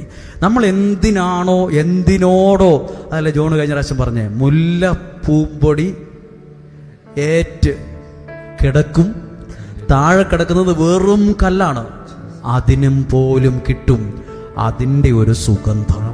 ഇത് സത്യമാണ്. നിങ്ങൾ ഈ പ്രാർത്ഥനയിൽ ഇരിക്കുമ്പോൾ നിങ്ങളുടെ വീട്ടുകാർക്ക് അത്ര ഇഷ്ടപ്പെടൂല, അല്ലെങ്കിൽ നിങ്ങളുടെ അയൽവാസികൾക്ക് ഇഷ്ടപ്പെടൂല. നമ്മൾ ദൈവത്തിൻ്റെ വാക്ക് കേട്ടായി ഇവിടെ ഇരിക്കുന്നത് മണിക്കൂറായി ഇരിക്കാൻ തുടങ്ങിയിട്ട് 5 മണി തൊട്ട് ഇതിനകത്ത് ഇരിക്കുന്നവരുണ്ട്. ഇത്രയും സമയം ഇരിക്കുമോ ഒരു സ്ഥലത്താ, വേറൊന്നും ഫോണൊക്കെ നോക്കാതെ, വാട്സപ്പും നോക്കാതെ, യൂട്യൂബിൽ ശ്രദ്ധിക്കാതെ ദൈവവചനം കേട്ടുകൊണ്ട് ഒരു സ്ഥലത്തിരിക്കുക. അതിൻ്റെ അനുഗ്രഹം നിങ്ങളിലും പറ്റിപ്പിടിക്കും. വിശ്വസിക്കുന്നോ? അങ്ങനെയെങ്കിൽ നിങ്ങളൊന്ന് പ്രാർത്ഥിച്ചേ, ഈ സ്ഥലത്തു നിന്നുള്ള അനുഗ്രഹം എന്നിലൂടെ എൻ്റെ ഭവനത്തിനൊരു അനുഗ്രഹം ആകണമെന്ന്. അതുകൊണ്ടാണ് പറഞ്ഞു, ഒരു നിയോഗത്തോടെ മോശയെ പോലെ വരാൻ പറ്റുന്ന സമയത്ത് അതിലെ വന്ന് ആടിനും തീറ്റി അപ്പുറത്തെ മലയെക്കൂടെ കയറി വീട്ടിൽ പോയേക്കല്ല്, ഈ മഹാദൃശ്യം കാണാൻ, ഒന്ന് അടുത്ത് ചെല്ലാൻ, അതൊരു നിയോഗമാണ്. എല്ലാവരും വരത്തില്ല. ദൈവം വിളിച്ചവൻ വരും, ദൈവം കൂട്ടിക്കൊണ്ടുവരുന്നവർ വരും, എന്ത് റിസ്ക് എടുത്തും വരും. അവന് വേണ്ടി ദൈവം വച്ച സമയത്ത് വരാൻ തോന്നും. ആ സമയം കളയരുത്. അവിടെ വച്ചായിരിക്കും ഇന്നുവരെയും ആരും അനുഭവിച്ചിട്ടില്ലാത്ത വിധത്തിൽ ഒരു ദൈവീക ഇടപെടൽ ആ വ്യക്തി, കുടുംബം അനുഭവിക്കുക. പറഞ്ഞേ ഹല്ലേലൂയാ, ഹല്ലേലൂയാ. നിങ്ങളോട് വന്നിരിക്കുന്നത് ഇതൊരു സമയമാണ്. നമ്മുടെ സമയം, നമ്മുടെ വാച്ച് നോക്കി അറിയാം ഇപ്പൊ സമയം എത്രയായെന്ന്. ഇതുപോലെ തന്നെ ഒരു സമയമുണ്ട്, ദൈവത്തിനൊരു സമയമുണ്ട്. വിശ്വസിക്കുന്നു? യേശു കാനായിലെ കുടുംബത്തിൽ പറഞ്ഞൊരു വാക്കുണ്ട്, എൻ്റെ സമയം. അപ്പൊ അങ്ങനെ ഒരു സംഭവമുണ്ട്, ദൈവത്തിൻ്റെ സമയം. നിങ്ങൾ രക്ഷപ്പെടാൻ ദൈവം ഒരു സമയം വെച്ചിട്ടുണ്ട്. ചിലരെ കുറിച്ച് പറയില്ലേ, നിന്റെ സമയം മോശമാകട്ടോന്ന്. ചിലരെ കുറിച്ച് പറയില്ലേ, എടാ നിന്റെ നല്ല സമയമാണ്. നല്ല സമയമുണ്ട്. നമുക്കെല്ലാം ജീവിതത്തിൽ രക്ഷപ്പെടാൻ ദൈവം ഒരു സമയം തരും. അന്നേരം ഉഴപ്പിപ്പോയവരൊന്നും എവിടെയും എത്തിയിട്ടില്ല. ദൈവം തന്ന സമയം ഉപയോഗിച്ചവർ 10 പേരുടെ മുമ്പിലായി നിൽക്കുന്നത്. അസൂയപ്പെട്ടിട്ട് കാര്യമില്ല. ആ വ്യക്തി, ദൈവം ആ വ്യക്തിക്ക് കൊടുത്ത സമയം ഉപയോഗിച്ചുകൊണ്ടായിരുന്നു 10 പേരുടെ മുമ്പിൽ നിൽക്കുന്നത്. നിങ്ങൾക്കും ദൈവത്തിൽ നിന്ന് അനുഗ്രഹം കിട്ടുന്നൊരു സമയമുണ്ട്. എപ്പോഴും കിട്ടത്തില്ല. ചിലപ്പോൾ തലകുത്തി നിന്നാലും ചിലപ്പോൾ ആ അനുഗ്രഹം കിട്ടിയെന്ന് വരില്ല. ആ സമയം തിരിച്ചറിയണം. ഇത് ദൈവം നിങ്ങൾക്ക് ഒരനുഗ്രഹം അനുഭവിക്കാൻ, ദൈവത്തെ വിളിച്ച് പ്രാർത്ഥിക്കാൻ ദൈവം ഒരുക്കിയ സമയമാണ്. എവിടെ ഇത് ബൈബിൾ എഴുതി വെച്ചിട്ടുണ്ട്? സുഭാഷിതങ്ങളുടെ സഭാപ്രസംഗങ്ങളുടെ പുസ്തകം 3-ാം അധ്യായം ഒന്ന് വായിക്കാൻ പോവാണ്. എല്ലാവരും ശ്രദ്ധിക്കണം. സമയം, എന്താ വാക്ക്? സമയം. അതാണ് യേശു പറഞ്ഞത്. മറിയം പറഞ്ഞു, ഇവിടെ വീഞ്ഞില്ല, ഇവരാകെ കഷ്ടത്തില്ല. അപ്പൊ യേശു പറഞ്ഞു, എൻ്റെ സമയം. അതെന്ത് സമയം? അത് ദൈവത്തിന്റെ സമയമാണ്. എനിക്കിവിടെ ശുശ്രൂഷ ചെയ്യാൻ ദൈവം തന്ന സമയമാണിത്. ഈ സമയം ദൈവം എനിക്ക് തന്ന സമയമാണ്. ഇത് ദൈവത്തിന്റെ സമയമാണ്. 3-ാം അധ്യായം അതിന്റെ ഹെഡിങ് ഒന്ന് വായിച്ചേ. ഓരോന്നിനുമുണ്ട് സമയം. എന്താ എഴുതിയിരിക്കുന്നത്? ഓരോന്നിനുമുണ്ട്. അതിന്റെ വേറൊരു മലയാള വാക്ക് എന്തായിരിക്കും? എല്ലാത്തിനും ഒരു സമയമുണ്ട്. ആമേൻ. ഹല്ലേലൂയ. ഹല്ലേലൂയ. മദ്യപാനിയാണ് ഒരു വ്യക്തിയെങ്കിൽ ആ ആൾക്ക് മദ്യം നിർത്താൻ ഒരു സമയമുണ്ട്. ആ സമയത്ത് നിർത്തണം. ആ സമയത്ത് ഇപ്പൊ പോകുന്ന പോലെ പോയാൽ ജീവിതം അവതാളത്തിലാകും. നിർത്താൻ സമയമായി. ഡോക്ടർമാർ ചിലപ്പോൾ പറയും ഇനി കുടിച്ചാൽ ചത്തുപോകും കേട്ടോ, ഇനി കുടിച്ചാൽ ഇത് കരളും ചങ്കുമൊക്കെ പോവും കേട്ടോ. ആ ഡോക്ടറിലൂടെ നിന്നോട് ദൈവം പറഞ്ഞത് നിർത്താനുള്ള സമയമായി. ഓരോന്നിനും എന്തുണ്ട്? സമയമുണ്ട്. ഒന്ന് വായിച്ചേ. എല്ലാറ്റിനും ഒരു സമയമുണ്ട്. എല്ലാവരും ആ വാക്കൊന്ന് വിശ്വസിച്ച്. എല്ലാറ്റിനും ഒരു സമയം. എല്ലാത്തിനും. വിവാഹം നടക്കാൻ, ആമേൻ. വീട് പണിയാൻ, ഹല്ലേലൂയ. ശുശ്രൂഷ ചെയ്യാൻ, ആമേൻ. വണ്ടി മേടിക്കാൻ, ആമേൻ. പിള്ളേര് കടലും കരയും കിടന്നും പോകാൻ, ഹല്ലേലൂയ. എല്ലാറ്റിനും ഒരു സമയമുണ്ട്. എല്ലാറ്റിനും. ഇവിടെ പാസ്പോർട്ടൊക്കെ പിടിച്ച് പ്രാർത്ഥിക്കാൻ ഒത്തിരി പേരില്ലേ? നിന്റെ ഉയർച്ചയ്ക്കുള്ള ഒരു സമയമുണ്ട്. അതാ ഇങ്ങനെ എളിമയോടെ ഈ പാസ്പോർട്ടും അതിന്റെ കോപ്പിയൊക്കെ പിടിച്ച് ഉയർത്തിപ്പിടിച്ച് പ്രാർത്ഥിക്കുന്നത്. അനുഗ്രഹം ലഭിക്കാൻ ഒരു സമയമുണ്ട്. ആമേൻ. എല്ലാത്തിനും ഒരു സമയമുണ്ട്. എന്തിനൊക്കെ സമയമുണ്ട്? ആകാശത്തിന് കീഴുള്ള, ആകാശത്തിന്റെ താഴെയുള്ള സമസ്ത കാര്യത്തിനും ഒരവസരമുണ്ട്. 2 വാക്ക് കേട്ടിട്ട് വീട്ടിൽ പോകാവുള്ളൂ. ഒരു സമയമുണ്ട്, ഒരവസരമുണ്ട്. ഇത് രണ്ടും പാഴാക്കല്ല്. ഒരു സമയമുണ്ട്, ഒരവസരമുണ്ട്. ദൈവം നിനക്ക് രക്ഷപ്പെടാൻ അവസരം തരും. ആമേൻ. കാര്യങ്ങൾ ഭംഗിയായി പോകാൻ ചില അവസരങ്ങൾ തരും. ആമേൻ. അന്നേരം അത് ചാടി പിടിച്ചോണം. അത് ചാണകക്കുഴിലേക്ക് വലിച്ചെറിയല്ലേ. അത് കളഞ്ഞോരൊക്കെയാ ഇന്ന് കരയുന്നേ. ദൈവം തരുന്ന സമയവും കളയല്, ദൈവം തരുന്ന അവസരവും കളയല്. ഇത് രണ്ടും കളയാതിരുന്നാൽ എഴുതി വച്ചോ, രക്ഷപ്പെട്ടിരിക്കും. എഴുതി ബുക്കിലോ ഡയറിയിലോ മൊബൈലിലോ സമയവും കാലവും, ഞാൻ പ്രസംഗിച്ച സമയവും എഴുതി വെക്ക്.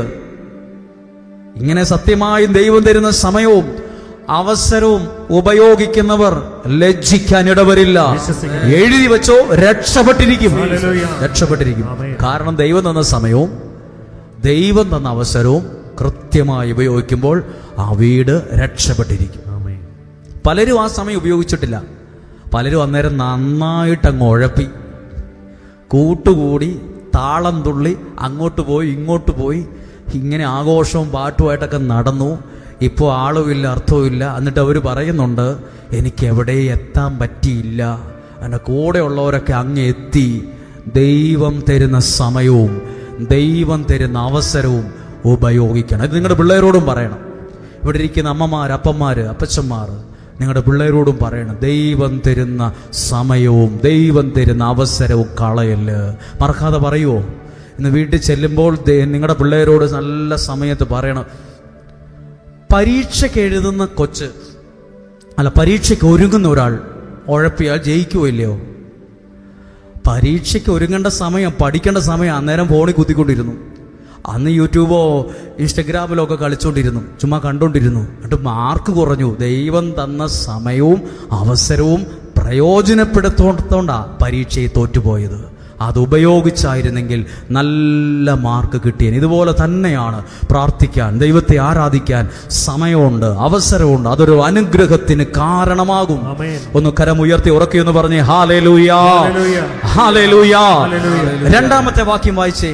ജനിക്കാൻ ഒരു കാലം, മരിക്കാൻ ഒരു കാലം. അപ്പൊ അതിനൊരു കാലമുണ്ട്. ജനിക്കാൻ ഒരു കാലമുണ്ട്, മരിക്കാൻ ഒരു കാലം. മരിക്കുന്ന സമയമുണ്ട്. ജനിക്കാനുള്ള ടൈമുണ്ട്, മരിക്കാൻ ഒരു കാലമുണ്ട്. അടുത്തതോ നടാനൊരു കാലം, നട്ടത് പറിക്കാൻ ഒരു കാലം. നടാനൊരു കാലമുണ്ട്. നടാനൊരു കാലമുണ്ടെങ്കിൽ നട്ടത് പറിച്ചെടുക്കാനും ഒരു സമയമുണ്ട്. ഇത് നടുന്ന സമയമാണ്. ചിലരെ സംബന്ധിച്ചത് നടുന്ന സമയമാണ്. എന്ത് നടുന്നത്? പ്രാർത്ഥനയിൽ നമ്മുടെ ആവശ്യങ്ങളെ ദൈവസന്നിധിയിൽ നടുകയാണ്. ഇവിടെ വെച്ച് ഈ അനുഗ്രഹം എന്ന പുണ്യഭൂമിയിൽ എൻ്റെ ആവശ്യങ്ങൾ, ദൈവം എനിക്ക് ഇങ്ങനെ ഒരു ആഗ്രഹമുണ്ട്, എൻ്റെ നിയോഗം ഇതാണെന്ന് പറഞ്ഞ് വിത്ത് നടുന്ന പോലെ നടുകയാണ്. ഇവിടെ നടുന്നതിന് അപ്പുറത്തൊരു അനുഗ്രഹത്തെ പറിച്ചെടുക്കാൻ പറ്റും. നടാനൊരു കാലമുണ്ടെങ്കിൽ പറിച്ചെടുക്കാൻ ഒരു കാലമുണ്ട്. 4-ാമത്തെ വാക്യം അടുത്ത് വായിക്കണം. കരയാനൊരു കാലം, ചിരിക്കാനൊരു അതിനുകൊണ്ടൊരു കാലം. കരയാനൊരു കാലം ഉണ്ടെങ്കിൽ, അങ്ങനെ ഒരു കാലത്തിലൂടെ കടന്നു പോകുന്നെങ്കിൽ മനസ്സറിഞ്ഞ് ചിരിക്കാനും ഒരു കാലം ദൈവം തരും. അതുകൊണ്ടാണ് മുമ്പേ പറഞ്ഞത്, വേദനയുടെ കാലങ്ങൾ പതുക്കെ പതുക്കെ പതുക്കെ മാറി മാറി പോകും. എഴുതിയിട്ടുള്ള വാക്യം വായിച്ച് 4-ാമത്തെ വാക്യം, കരയാനൊരു കാലം. ഇവിടെ ഇരിക്കുന്ന നിങ്ങൾ ചിലപ്പോൾ പറയും, ഇന്നലെ ഞാൻ കരഞ്ഞു, ഇന്നലെ മിനിഞ്ഞാന്ന് ഞാൻ കരഞ്ഞു, എൻ്റെ ജീവിതം മുഴുവൻ കണ്ണുനീരിലാണ്. കരയാനൊരു കാലമോ, കരയാനുള്ള ഒരു കാലത്തിലൂടെയാണോ കടന്നു പോകുന്നത്? അപ്പുറത്ത് ചിരിക്കാൻ, മനസ്സറിഞ്ഞ് ആനന്ദിക്കാൻ, ചിരിക്കാൻ, സന്തോഷിക്കാൻ, ചില അനുഗ്രഹങ്ങൾ കിട്ടി ആനന്ദിക്കാൻ ഒരു കാലവും ദൈവം ഒരുക്കും. അടുത്തതോ, വിലപിക്കാൻ ഒരു കാലം ഉണ്ടെങ്കിൽ പാട്ടുപാടി നൃത്തം ചെയ്യാനുള്ള കാലവും സമയവും അപ്പുറത്തുണ്ട്. ഇതെല്ലാം ഇത് കുറെ വായിക്കാനുണ്ട്, ശ്രദ്ധിച്ചേ. എല്ലാത്തിനും ഒരു സമയമുണ്ട്, എല്ലാത്തിനും ഒരു അവസരമുണ്ട്. എന്തൊക്കെയോ ദൈവാനുഗ്രഹങ്ങൾ പ്രാപിക്കാൻ, സ്വീകരിക്കാൻ ദൈവം നിനക്കൊരുക്കിയ സമയത്താ ഉള്ളത്. ദൈവം നിനക്ക് തന്ന അവസരമായത്. പഠിച്ച് രക്ഷപ്പെടാൻ നിനക്ക് ദൈവം തന്ന അവസരമാ. ഇതിലൂടെ രക്ഷപ്പെടാൻ ദൈവം തന്ന അവസരമാ. ചിലർ പഠിക്കുന്നത് നേഴ്സിംഗ് ആയിരിക്കും, അത് നിനക്ക് രക്ഷപ്പെടാൻ ദൈവം തന്ന അവസരമാണ്. ഉഴപ്പരുത്, ഉഴപ്പിപ്പോകരുത്. എല്ലാവരും ഒരു നിമിഷം ഇത്രയും കാര്യങ്ങളെ വെച്ച് മറന്നു പോകാതിരിക്കാൻ ഒന്ന് പ്രാർത്ഥിക്കാൻ തയ്യാറാകാമോ?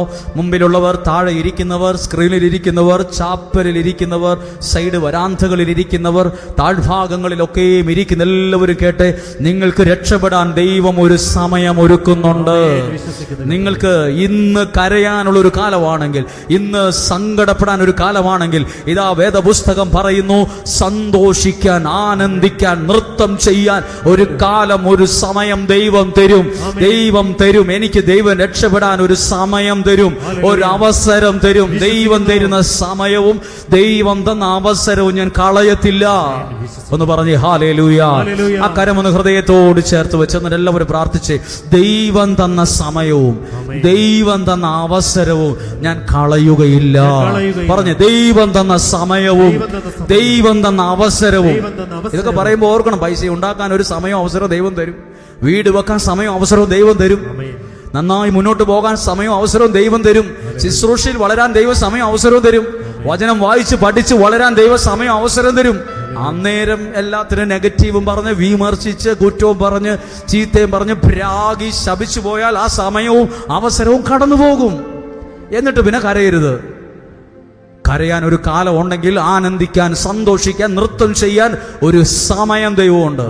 അങ്ങനെയെങ്കിൽ ആ കരങ്ങളെ ഹൃദയത്തോട് ചേർത്ത് വെച്ച്, നിങ്ങൾ എന്താ ഇന്ന് ഇവിടെ വരാൻ കാരണമായത്? ഇത് ദൈവം നിനക്കൊരുക്കിയ സമയമായോണ്ടാ, ഇത് ദൈവം നിങ്ങൾക്ക് തന്ന അവസരമായതുകൊണ്ടാണ്. എല്ലാവരും ആ കരങ്ങളെ ഹൃദയത്തോട് ചേർത്ത് വെച്ച് ഒരു നിമിഷം ഒന്ന് പ്രാർത്ഥിക്കാൻ തയ്യാറാകാമോ? ദൈവമേ, ഈ സമയം പ്രാർത്ഥിക്കുമ്പോൾ ഞങ്ങളുടെ ജീവിതത്തിനകത്തൊരു വിടുതൽ ലഭിക്കുന്ന സമയമായി ഇത് മാറട്ടെ. ഒരു അനുഗ്രഹം ലഭിക്കാൻ ഒരു സമയമായി മാറട്ടെ. ഇന്ന് പ്രാർത്ഥിക്കാൻ ഒരു സമയമുണ്ടെങ്കിൽ ദൈവം മറുപടി തരുന്ന മറ്റൊരു സമയമുണ്ട്. ഇന്ന് വീടില്ലല്ലോ, ജോലിയില്ലല്ലോ, കല്യാണം നടന്നിട്ടില്ലല്ലോ, പിള്ളേരായില്ലല്ലോ എന്ന് സങ്കടപ്പെടുന്ന ഒരു സമയമാണെങ്കിൽ അപ്പുറത്ത് അനുഗ്രഹം എണ്ണി എണ്ണി സാക്ഷ്യം പറയുന്ന ഒരു സമയമുണ്ട്. ഹല്ലേലൂയ. അങ്ങനെയെങ്കിൽ ആ കരങ്ങളെ ഹൃദയത്തോട് ചേർത്ത് വെച്ച് ഒരു നിമിഷമായിരിക്കുന്ന കസേരയിൽ നിലത്തിരുന്നോ, കസേരയിൽ ഇരുന്നോ, നിന്നുകൊണ്ടോ നിങ്ങളൊന്ന് പ്രാർത്ഥിക്കാൻ തയ്യാറായിക്കേ. ദൈവമേ, അങ്ങയുടെ അനുഗ്രഹം ഉണ്ടാകണമേ.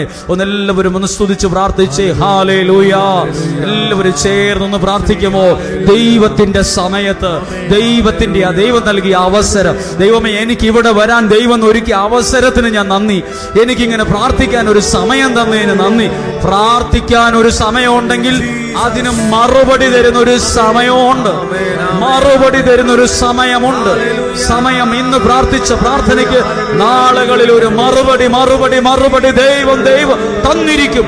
എഴുതി വെച്ചുകൊള്ളുക, എഴുതി വെച്ചുകൊള്ളുക. ഹല്ലേലൂയ. ജീസസ്. ഇലവൊഴിയും കാലങ്ങൾക്കപ്പുറം തളിരണിയും കാലമുണ്ടതോർക്കണം. ശ്രദ്ധിച്ചു പാടിയ. ഇലവൊഴിയും കാലങ്ങൾക്കപ്പുറം തളിരണിയും കാലമുണ്ടതോർക്കണം.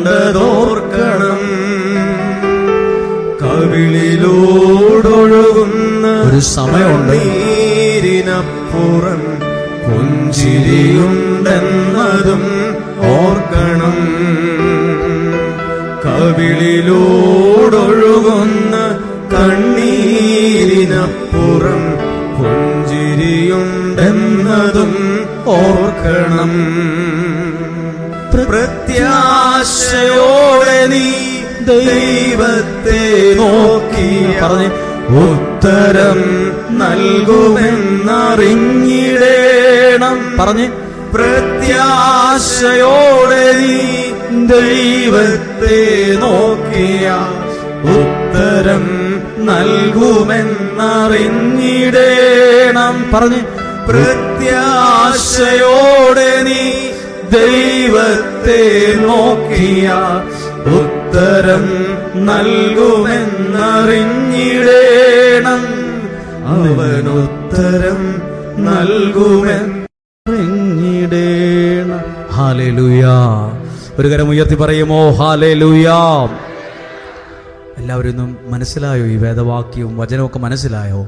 ഇനി ഒരു കാര്യം കൂടി പറയട്ടെ. ഈ വാക്യത്തോട് ചേർന്ന് പ്രാർത്ഥിക്കാൻ പറ്റിയില്ലെങ്കിൽ പരാതിയെങ്കിലും പറഞ്ഞാൽ മതി, അതിന് ഉത്തരവുണ്ട്. എന്തിനൊക്കെ? പ്രാർത്ഥനയ്ക്ക് മാത്രമല്ല. ഇനി ആർക്കെങ്കിലും ദൈവസന്നദ്ധിയിൽ പ്രാർത്ഥിക്കാൻ പറ്റുന്നില്ലെന്നിരിക്കട്ടെ, നിങ്ങൾ ദൈവത്തോട് പരാതി പറഞ്ഞോ. ദൈവമേ, എന്താ ഇങ്ങനെ ചെയ്തത്? ഞാൻ പ്രാർത്ഥിച്ചിട്ടൊരു ഗുണവും കിട്ടിയില്ലല്ലോ. ദൈവത്തോട് പരാതി പറയുന്ന ഒരാൾ ബൈബിളിലുണ്ട്. നമ്മളെപ്പോലെയൊന്നുമല്ല, നല്ല കട്ടിയായ ഭാഷയിൽ നല്ല പരാതി പറഞ്ഞു. പരാതി പറഞ്ഞെന്നറിയോ? ദൈവമേ, എൻ്റെ പ്രാർത്ഥന എന്നാ കേൾക്കാത്തെ, എന്നെ എന്താ അനുഗ്രഹിക്കാത്തെ എന്നൊക്കെ പരാതി പറഞ്ഞു. പരാതി പോലും ദൈവം കേട്ടിട്ട് അതിന് മറുപടി മറ്റൊരു സമയത്ത് കൊടുത്തു. ഇവിടെ ഇരുന്ന് എൻ്റെ അടുത്തുള്ള ഒരാൾ പ്രാർത്ഥിക്കുന്ന പോലൊന്നും പ്രാർത്ഥിക്കാൻ പറ്റിയില്ലേലും പേടിക്കുമൊന്നും വേണ്ട കേട്ടോ. പറ്റും പോലെ പ്രാർത്ഥിച്ചാൽ മതി. അയ്യോ, ഈ മനുഷ്യനൊക്കെ നന്നായിട്ട് പ്രാർത്ഥിക്കുന്നുണ്ട്, എനിക്കൊട്ടും പ്രാർത്ഥിക്കാൻ പറ്റുന്നില്ല, പ്രാർത്ഥന കേൾക്കാൻ പറ്റുന്നുണ്ടോ? അതു മതി. എല്ലാവരെ പോലെയും നമുക്ക് പ്രാർത്ഥിക്കാൻ പറ്റിയെന്ന് വരില്ല. എൻ്റെ അടുത്ത് നിൽക്കുന്ന ആൾ പാടുന്നു, പ്രാർത്ഥിക്കുന്നു, കൈയടിക്കുന്നു, എനിക്കിതുപോലെ പറ്റിയെന്ന് വരില്ല. ചിലപ്പോൾ നമുക്ക് ദേഷ്യമായിരിക്കും, എനിക്ക് പ്രാർത്ഥിക്കാൻ പറ്റുന്നില്ലല്ലോ. ഞാൻ ആ വാക്യം വായിക്കാം. ഹബക്കുക്ക് പ്രവാചകന്റെ പുസ്തകം 1-ാം അധ്യായം 2 മുതലുള്ള വാക്യമാണ് വായിക്കുന്നത്. അതിൻ്റെ ഹെഡിങ് ആദ്യം തന്നെ വായിക്കണം. മുഴുവൻ നമ്മളെക്കുറിച്ച് നമ്മൾ പറയുന്നൊരു വാക്കുണ്ട് അതിനകത്ത്. പ്രവാചകന്റെ ആവലാതി. ആവലാതി മുഴുവൻ പിറുപിറുപ്പാണ്, പരാതിയാണ്. എന്താണ്? പ്രവാചകന്റെ ആവലാതി. പ്രാർത്ഥന എന്ന് പോലും എഴുതിയിരിക്കുന്നു. എന്താണ് ഈ പ്രവാചകൻ പരാതി പറഞ്ഞതെന്ന് 2-ാം വാക്യത്തിൽ വായിക്കുന്നുണ്ട്. കർത്താവേ, എത്ര നാൾ ഞാൻ സഹായത്തിനായി വിളിച്ചപേക്ഷിക്കുകയും അങ്ങത് കേൾക്കാതിരിക്കുകയും ചെയ്യും. ഈ സത്യത്തിൽ ഇങ്ങനെയാ പ്രാർത്ഥിച്ചത് പ്രവാചകൻ. കുറെ നാളായി ഞാൻ പ്രാർത്ഥിക്കുന്നു, എനിക്കൊരു സഹായവും കിട്ടുന്നില്ല. ഞാൻ എത്ര നാളായി പ്രാർത്ഥിക്കുന്നു, എനിക്ക് ഒരു മറുപടിയും കിട്ടിയിട്ടില്ല. കർത്താവേ, ഇതേപോലെയുള്ള പരാതി ഞങ്ങൾക്ക് പലർക്കും ഉണ്ട്. ഞങ്ങൾ ഈ വിഷയത്തിന് വേണ്ടി എത്ര നാളായി പ്രാർത്ഥിക്കുന്നു. ഏതെല്ലാം ധ്യാനകേന്ദ്രത്തിൽ പോയി പ്രാർത്ഥിച്ചു, എന്ത് പ്രാർത്ഥിക്കാൻ പറ്റുന്നതിന്റെ മുഴുവൻ പ്രാർത്ഥിച്ചു, എന്നിട്ട് ഒരു മറുപടിയും കിട്ടുന്നില്ലല്ലോ. പരാതി ഉണ്ട്, ദേ പരാതി നമുക്കും ഉണ്ട്. പരാതി പറഞ്ഞു. പിന്നെയോ, എത്ര നാൾ അക്രമം എന്ന് പറഞ്ഞ് ഞാൻ വിലപിക്കുകയും. അതിന്റെ മുകളിൽ എഴുതിയിട്ടുണ്ട്, എത്ര നാൾ അങ്ങ് കേൾക്കാതിരിക്കുകയും ചെയ്യും. ഞാൻ കുറേയായി പ്രാർത്ഥിക്കുന്നു, അത് കേൾക്കുന്നില്ലല്ലോ, മറുപടിയില്ലല്ലോ. 3-ാമത്തെ അടുത്ത വാക്യം, എത്ര നാൾ അക്രമം എന്ന് പറഞ്ഞ് ഞാൻ വിലപിക്കും, അങ്ങ് എന്നെ രക്ഷിക്കാതിരിക്കുകയും. ഞാൻ പ്രാർത്ഥിച്ചിട്ടൊന്നും എന്നെയോ എന്റെ വീട്ടുകാരെയോ ദൈവം രക്ഷിക്കുന്നില്ല, എന്റെ പ്രാർത്ഥനയ്ക്ക് മറുപടി കിട്ടുന്നില്ല. ഇതാര് പറഞ്ഞു? പ്രവാചകൻ പറഞ്ഞത് മുഴുവൻ പ്രാർത്ഥനയല്ല, മുഴുവൻ പരാതിയാണ്, ആവലാതിയാണ് പറഞ്ഞത്. 3-ാമത്തെ വാക്യം, തിന്മകളും ദുരിതങ്ങളും കാണാൻ എനിക്കങ്ങ് എന്തുകൊണ്ട് ഇടവരുത്തുന്നു? ഇത്രയൊക്കെ പ്രാർത്ഥിച്ചിട്ടും എനിക്ക് മുഴുവൻ കാണാൻ കിട്ടുന്നത് തിന്മയും ദുരന്തവും ദുരിതവും കഷ്ടപ്പാടും കണ്ണുനീരും മാത്രം കാണാൻ പറ്റുന്നുള്ളത്. ഞാൻ എന്തിനാ ഇങ്ങനെ പ്രാർത്ഥിക്കുന്നത്? എനിക്ക് വിശ്വാസം പോലും നഷ്ടപ്പെട്ടു പോകുന്നുണ്ട്. പ്രവാചകൻ പറയുവാണ്, ഞാൻ കുറേയായി പ്രാർത്ഥിക്കാൻ തുടങ്ങിയിട്ട്, എന്നിട്ട് എനിക്ക് ദുരിതങ്ങൾ മാത്രമേ ഉള്ളൂ, എനിക്ക് കഷ്ടപ്പാട് മാത്രമേ ഉള്ളൂ, എൻ്റെ മുമ്പിൽ മുഴുവൻ നാശവും അക്രമവും എല്ലാം കൺമുമ്പിൽ, കലഹവും മത്സരവും തല ഉയർത്തുന്നു. ഞാൻ എന്തിനാ ഇങ്ങനെ പ്രാർത്ഥിക്കുന്നത്? ഞാൻ എന്തിനാ ഇങ്ങനെ ഓടി ഓടി എല്ലാ സ്ഥലത്തും പോകുന്നത്? ഇതാര് ചോദിച്ചു? നമ്മളെക്കാൾ നല്ല തീക്ഷ്ണതയോടെ ഹബക്കുക്ക് പ്രവാചകൻ ചോദിച്ചു. എൻ്റെ മുമ്പിൽ ഇന്നും പ്രശ്നങ്ങൾ മാത്രമേ ഉള്ളൂ, ഞാൻ കുറേയായി പ്രാർത്ഥിക്കാൻ തുടങ്ങിയിട്ട് ഒരു മാറ്റവും ഇല്ല. ഇങ്ങനെയൊക്കെ പ്രാർത്ഥിച്ചു. 1-ാമത്തെ അധ്യായത്തിൽ മുഴുവൻ പരാതിയാണ്. ഇനി 2-ാം അധ്യായത്തിന്റെ ഹെഡിങ് എന്നാന്ന് നോക്കിക്കേ, മറുപടി. 1-ാം അധ്യായത്തിൽ പ്രാർത്ഥനയല്ല, 1-ാം അധ്യായത്തിൽ പരാതിയാണ്, ആവലാതിയാണ്. അതിനുപോലും ഒരു 2-ാം അധ്യായം ദൈവം കൊടുത്തു. നിങ്ങൾക്ക് പ്രാർത്ഥിക്കാൻ പറ്റിയില്ലെങ്കിലും ടെൻഷൻ ആവണ്ട, നല്ല പരാതിയെങ്കിലും പറഞ്ഞു, നല്ല സ്ട്രോങ് ആയിട്ട് സംസാരിച്ചു, നല്ലതുപോലെ പരാതി പറഞ്ഞു. ഈ പാസ്പോർട്ടുമായിട്ട് എത്ര നാളായി ഞാൻ നടക്കാൻ തുടങ്ങിയിട്ട്, ഇതിനകത്ത് ഒരു നല്ല ഉത്തരം ദൈവം തന്നില്ലല്ല. എൻ്റെ കുടുംബത്തിൽ എത്ര പ്രശ്നങ്ങൾ മാറാൻ എത്ര നാളായി ഞാൻ ഈ അലയാൻ തുടങ്ങിയിട്ട്, ലോകത്തുള്ള മുഴുവൻ പ്രാർത്ഥനയും ചൊല്ലിയിട്ട് എൻ്റെ കാര്യങ്ങൾ നടന്നില്ലല്ല. നന്നായിട്ട് സ്ട്രോങ് ആയിട്ട് പറഞ്ഞു. അതിന് ഒരു 2-ാം അധ്യായമുണ്ട്. ഹബക്കുക്ക് പ്രവാചകന്റെ 1-ാം അധ്യായം നിങ്ങൾക്കുണ്ടെങ്കിൽ മറുപടിയുള്ള ദൈവം തരുന്ന സമയത്ത് അപ്പുറത്ത് മറുപടി ഉണ്ടായിരിക്കും. നമ്മൾ ഒരാൾക്ക് ഫോണിൽ വാട്സപ്പിൽ ഒരു മെസ്സേജ് അയച്ചാൽ പോലും മറുപടി കിട്ടും, റിപ്ലൈ വരും. ഇതുപോലെ പ്രാർത്ഥനയ്ക്കും ഒരു റിപ്ലൈ വരും, ഒരു മെസ്സേജ് എങ്കിലും വരും, ഒരു മറുപടി ദൈവം തരും. അല്ല, അത് പ്രവാചകൻ പ്രാർത്ഥിച്ചൊന്നുമില്ലല്ലോ, മുഴുവൻ പരാതിയാണല്ലോ പറയുന്നേ. പരാതിയാണോ പറയാൻ തോന്നുന്നേ? അത് പറഞ്ഞു. അതിന് പോലും മറുപടി ഉണ്ട്. 2-ാം അധ്യായം 2-ാമത്തെ വാക്യം വായിച്ചേ. കർത്താവ് എനിക്ക് ഉത്തരമരുളി. ആഹാ, കർത്താവ് എനിക്ക്. ഈ പരാതി പറഞ്ഞ ആൾക്കാ, പ്രാർത്ഥിച്ച ആൾക്കല്ല. എല്ലാ പരാതികൾ സ്ട്രോങ് ആയിട്ട് പരാതി പറഞ്ഞവന് പോലും ദൈവം 2-ാം അധ്യായത്തിൽ 2-ാം വാക്യത്തിൽ ഇങ്ങനെ പറഞ്ഞില്ല, നിനക്ക് മറുപടി ഇല്ല, നീ മുഴുവൻ നെഗറ്റീവാണ്, മുഴുവൻ പരാതിയാണ്, ഇങ്ങനൊന്നുമല്ല നീ പ്രാർത്ഥിക്കേണ്ടത്, ഇതാകെ കുഴപ്പത്തിലാക്കി കളഞ്ഞു, ഇതൊന്നും പറഞ്ഞില്ല. നീ എന്താ ഇങ്ങനെ പ്രാർത്ഥിച്ചേ, എന്താ പരാതി പറഞ്ഞേ, ഇതൊന്നും ദൈവം ചോദിച്ചില്ല. പരാതി പോലും പരിഭവമില്ലാതെ കേട്ടേച്ച് 2-ാം അധ്യായം 2-ാം വാക്യത്തിൽ കർത്താവ് എനിക്ക് സങ്കടപ്പെട്ട എനിക്ക്, തകർന്നു പോയ എനിക്ക്, പരാതി പറഞ്ഞ എനിക്ക്, കണ്ണുനീരോടെ പ്രാർത്ഥിച്ച എനിക്ക് ഉത്തരമരുളി. എല്ലാവരും വിശ്വസിച്ച പ്രാർത്ഥനയ്ക്ക് മറുപടിയുണ്ട്. കൃത്യസമയത്ത് റിപ്ലൈ വരും, കൃത്യസമയത്ത് മറുപടി വരും. അത് ജോലിയുടെ രൂപത്തിലാകാം, സമാധാനത്തിന്റെ രൂപത്തിലാകാം, അനുഗ്രഹത്തിന്റെ രൂപത്തിലാകാം, വിടുതലിന്റെ രൂപത്തിലാകാം, സൗഖ്യത്തിന്റെ രൂപത്തിലാകാം. മറുപടി ലഭിക്കും. മറുപടി. അടുത്ത ഭാഗം വായിക്കുകയാണ്. ദർശനം രേഖപ്പെടുത്തുക. അടുത്ത് ശ്രദ്ധിച്ചു കേട്ടോണ്ട് എല്ലാവരും ശ്രദ്ധിക്കണേ. ഇത് ഭയങ്കര ഒരു പ്രത്യേക ഭാഷയിലാണ് ഇത് എഴുതിയിട്ടുള്ളത്. അതുകൊണ്ടാണ് മനസ്സിലാക്കണമെന്ന് പറഞ്ഞത്. പരാതി പറഞ്ഞ ഹബക്കുക്കിനോട് പറയുകയാണ്, ദർശനം രേഖപ്പെടുത്തുക. നീ അത് എഴുതി വെച്ചേരെ, ഒന്ന് എഴുതി കുറിച്ചു വെച്ചേരെ, എവിടെയെങ്കിലും കുറിച്ചു വെച്ചേരെ. അതാ പറഞ്ഞത്, പ്രാർത്ഥിക്കുന്നവനെ എഴുതി വെച്ചോ, രക്ഷപ്പെടും. എഴുതി വെക്ക്, നീ രേഖപ്പെടുത്തുക. ഓടുന്നവന് പോലും വായിക്കത്തക്ക വിധം ഫലകത്തിൽ, അത് വലിയ അക്ഷരത്തിൽ എഴുതുക. ബസിന്റെ ബോർഡൊക്കെ എഴുതുന്ന പോലെ, നമ്മൾ ഈ ബുക്കിൽ എഴുതുന്ന പോലെ ഇതേപോലെ കോഴിക്കോട് നിന്ന് എഴുതി ബസ്സിന്റെ ബോർഡിൽ എഴുതി നമ്മൾ വായിക്കില്ല. ഇത് എറണാകുളത്താണ്, കോഴിക്കോട് എന്താ വലിയ അക്ഷരത്തിൽ എഴുതാൻ പാടില്ലെന്ന് ചോദിക്കും. ബസ് എത്ര സ്പീഡിൽ പോയാലും നമുക്കത് റോഡ് താഴെ നിന്ന് അത് എറണാകുളത്തിന് പോകുന്ന വണ്ടിയാണ്, അത് കട്ടപ്പനയ്ക്ക് പോകുന്ന ബസ്സാണ് പോയത്. വലിയ അക്ഷരത്തിലാണ് ബസ്സിൽ എഴുതിയിരിക്കുന്നത്. ഒരു ലൈറ്റൊക്കെ ഇട്ട് കൊടുത്തിട്ടുണ്ട്. രാത്രിയിലാണെങ്കിൽ വലിയ അക്ഷരത്തിലാണ് ബസ്സിന്റെ ബോർഡുകൾ. സുൽത്താൻ ബത്തേരി, കോഴിക്കോട്, തൃശ്ശൂർ എല്ലാം എഴുതി വെച്ചിരിക്കുക. ആലുവ എല്ലാം വലിയ അക്ഷരത്തിൽ. ഇതുപോലെ പ്രവാചകൻ പറയുക, ഓടുന്നവന് പോലും വായിക്കാൻ പറ്റുന്ന വിധത്തിൽ നീ അത് വലിയ അക്ഷരത്തിൽ എഴുതിക്കോളാൻ പറഞ്ഞു. എന്താ? പരാതി പറഞ്ഞതിന്റെ മറുപടി. എന്റെ ഭാഷയിൽ പറഞ്ഞാൽ പ്രാർത്ഥനയ്ക്കുള്ള മറുപടി വലിയ അക്ഷരത്തിൽ എഴുതാൻ നിങ്ങൾക്കും ഭാഗ്യം ഉണ്ടാവും. കോപ്പി എഴുതുന്ന പോലെ കുഞ്ഞക്ഷരത്തിലല്ല, നിങ്ങളുടെ പിള്ളേര് പഠിക്കുന്ന ബുക്കിന്റെ ആ വരെ കൂടെ ചെറിയ അക്ഷരത്തിൽ എഴുതാനല്ല, ഓടുന്നവന് പോലും വായിക്കാൻ കഴിയുന്ന വിധത്തിൽ വലിയ അക്ഷരത്തിൽ അത് വലിയ ഫലകത്തിൽ എഴുതി വെക്കുക. എഴുതുക, വ്യക്തമായി എഴുതുക. ആമേൻ. നിങ്ങൾക്കും കിട്ടും ആ ഭാഗ്യം. എഴുതുക. എന്നിട്ട് ദർശനം അതിന്റെ സമയം പാർത്തിരിക്കുകയാണ്. ശ്രദ്ധിച്ചോ, ദർശനം അതിന്റെ സമയം, അതിന്റെ സമയം, ടൈം. ആമേൻ. ആ സമയത്തെ വരത്തുള്ളൂ. ഹല്ലേലൂയ. സമയം പാർത്തിരിക്കുകയാണ് എന്ന് പറഞ്ഞാൽ നോക്കിയിരിക്കുകയാണ്. നിനക്കുള്ള അനുഗ്രഹം നിന്റെ നേർക്ക് വരുന്ന സമയം അത് നോക്കിയിരിക്കുകയാണ്. അത് നിങ്ങളുടെ വായിച്ചേ. ദർശനം അതിന്റെ സമയം പാർത്തിരിക്കുക. അവിടെ നിങ്ങൾ ശ്രദ്ധിച്ചോ, സമയം. അപ്പൊ അപ്പുറത്ത് കണ്ടു, സുഭാഷ് സഭാപ്രസംഗന്റെ പുസ്തകത്തിൽ കണ്ടു, ഓരോന്നിനും ഒരു സമയമുണ്ടെന്ന്.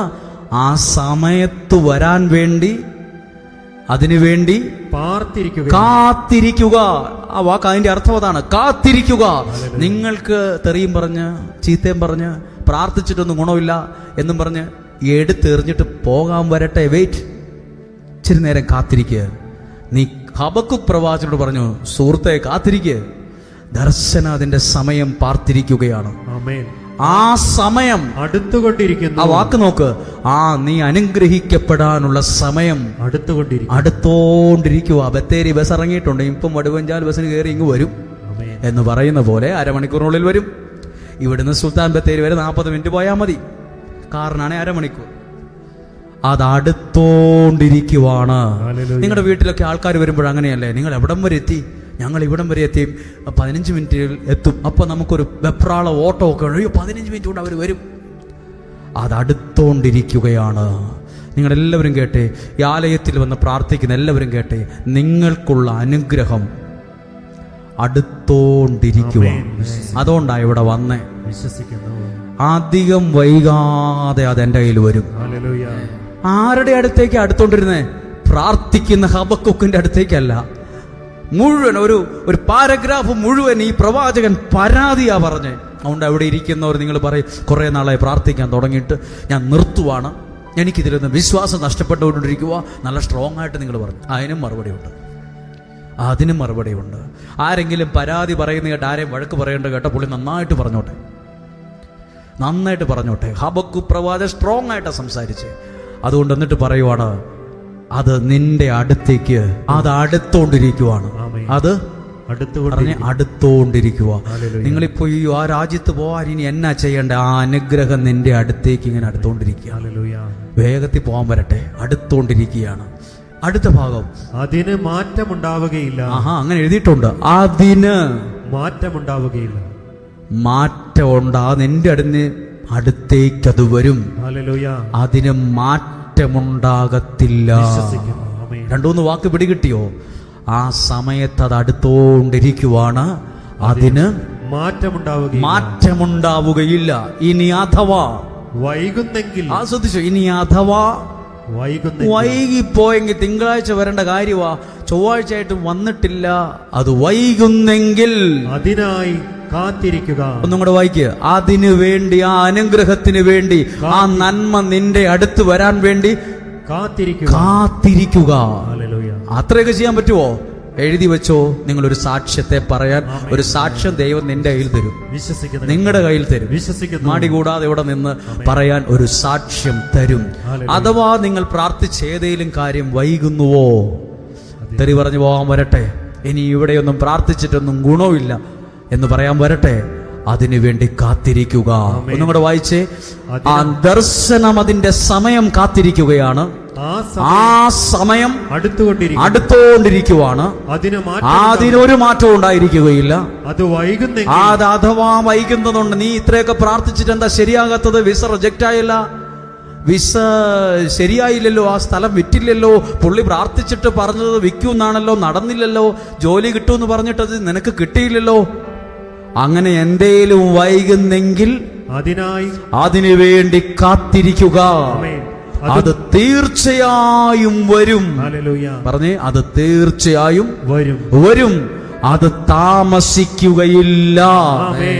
സമയം ഒക്കുവാണെങ്കിൽ, ഫ്രീ ടൈം ഉണ്ടെങ്കിൽ എപ്പോഴേലും ഈ വാക്യം നിങ്ങളുടെ ബൈബിളിൽ ഉണ്ടോന്ന് നോക്കണം. എൻ്റെ ബൈബിളിലുണ്ട്, നിങ്ങളുടെ ബൈബിളിലുണ്ടോന്ന് എപ്പോഴേലും സമയം കിട്ടുമ്പോൾ നോക്കണം. വൈകുന്നെങ്കിൽ കാത്തിരിക്കുക, അത് തീർച്ചയായിട്ടും വരും. അതിന് മാറ്റമില്ല. ആ സമയം. ഒരു നിമിഷം ഒന്ന് എഴുന്നേറ്റ് നിൽക്കാമോ? എഴുന്നേറ്റ് നിൽക്കാൻ ബുദ്ധിമുട്ടുണ്ടോ? കാലൊക്കെ മടുത്ത് ഒടിഞ്ഞു ഞുറുങ്ങിയോ, മരിച്ചു പോയോ?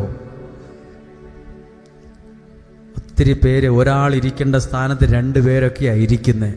സമ്മതിക്കണം, കഷ്ടമുണ്ട്. എന്നാലും ദൈവവചനത്തിൻ്റെ മുമ്പിലല്ലേ കൊതിയോടെ ഇരുന്നത്. അതൊരനുഗ്രഹമാണ്. അകത്തും പുറത്തും വരാന്തയിലും ചാപ്പലിലും താഴെ ഉള്ള നമ്മുടെ മുമ്പിൽ ഇവിടെയുള്ള 6-7 TV സ്ക്രീനിലൂടെ ഇത് കാണുന്നവർ, പല സ്ഥലങ്ങളിലായി TV സെറ്റ് ചെയ്തിട്ടുണ്ട്. അവിടെ എല്ലാം ഇരുന്ന് കാണുന്നവരുണ്ട്. ഒരു നിമിഷം കണ്ണുകളടച്ച് ഹബക്കൂക്ക് പ്രവാചകൻ നല്ല പ്രാർത്ഥന പ്രാർത്ഥിച്ചു എന്നല്ല, ഫുൾ പരാതി. എന്താ എൻ്റെ പ്രാർത്ഥന കേൾക്കാത്തത്? ഞങ്ങളുടെ കാര്യത്തിൽ എന്താ ഇടപെടാത്തത്? ഇത്രയൊക്കെ പ്രാർത്ഥിച്ചിട്ടും എൻ്റെ മുമ്പിൽ നാശവും ആക്രമണവും മാത്രമേ ഉള്ളൂ, ഒരു സമാധാനം എനിക്കില്ല. ഇതെല്ലാം പറഞ്ഞ് 2-ാം അധ്യായത്തിൽ ഹബക്കൂക്കിനെ വഴക്കു പറയുന്ന, ഓടിച്ചിട്ടടിക്കുന്ന, നീ എന്തു വർത്താനാ പറഞ്ഞു, നീ ഒരു പ്രവാചകനല്ലേ, ഇങ്ങനെയൊക്കെ സംസാരിക്കാൻ പാടുണ്ടോ എന്ന് ചോദിച്ച ദൈവത്തെ 2-ാം അധ്യായത്തിൽ കാണുന്നില്ല. 2-ാം അധ്യായത്തിൽ കാണുന്നത് മറുപടി എന്നാണ്. ദേഷ്യമുള്ള മറുപടിയല്ല, സ്നേഹത്തോടെ പ്രാർത്ഥിച്ച പ്രവാചകനല്ല, പരാതി പറഞ്ഞ, ആവലാതി പറഞ്ഞ. നമ്മൾ ആരാ പരാതി പറയാത്തവരുള്ളത്? നമ്മളൊക്കെയും പരാതി പറയുന്നവരാണ്. നമ്മളൊക്കെ വെറും പച്ചയായ മനുഷ്യന്മാരാണ്, പരാതി പറയുന്നവരാണ്. ദൈവസന്നദ്ധിയിൽ ചിലപ്പോൾ പ്രാർത്ഥിക്കാനൊന്നും പറ്റിയെന്ന് വരില്ല. കുറേയായി ഞാനിങ്ങനെ പ്രാർത്ഥിക്കാൻ തുടങ്ങിയിട്ട് എൻ്റെ വീട്ടുകാരൊക്കെ പറയുന്നുണ്ട്, നീ ഇങ്ങനെ ഓട്ടമാണല്ലോ, എവിടെയെല്ലാം ഓടിയിട്ട് എന്ന ഗുണമാണ് ഉണ്ടായത്. ഇതേ അനുഭവം ഹബക്കൂക്ക് പ്രവാചകന് ഉണ്ടായപ്പോൾ ഹബക്കൂക്ക് പ്രവാചകനോട് ദൈവം പറഞ്ഞു, ഓടുന്നവന് പോലും വായിക്കത്തക്ക വിധം വലിയ ഒരു പലകയിൽ അത് വലിയ അക്ഷരത്തിൽ വ്യക്തമായി എഴുതുക.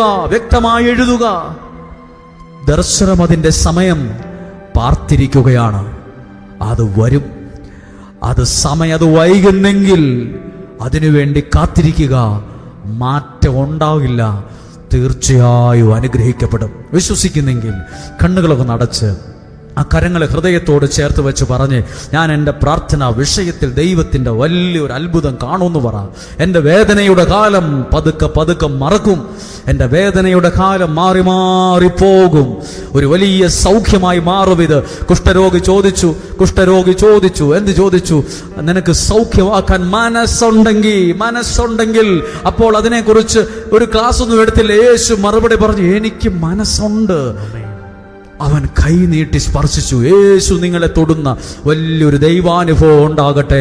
മോശ കത്തിക്കൊണ്ടിരിക്കുന്ന മുൾപടർപ്പ് കണ്ടപ്പോൾ ആടിനെ മേച്ച് ഈ മലയിൽ അപ്പുറത്തെ മലയിലേക്ക് പോയി വീട് പിടിക്കുകയല്ല ചെയ്തത്. ആ കാഴ്ച കാണാൻ എല്ലാ കാര്യങ്ങളും മാറ്റിവെച്ച് ആ കാഴ്ച അത് അടുത്ത് ചെന്ന് കാണാൻ വേണ്ടി ചെന്നു. അത് ദൈവം കണ്ടു. നിയോഗത്തോടെ ഈ സ്ഥലത്ത് വരുന്നവരെ ദൈവം കാണുന്നുണ്ട്.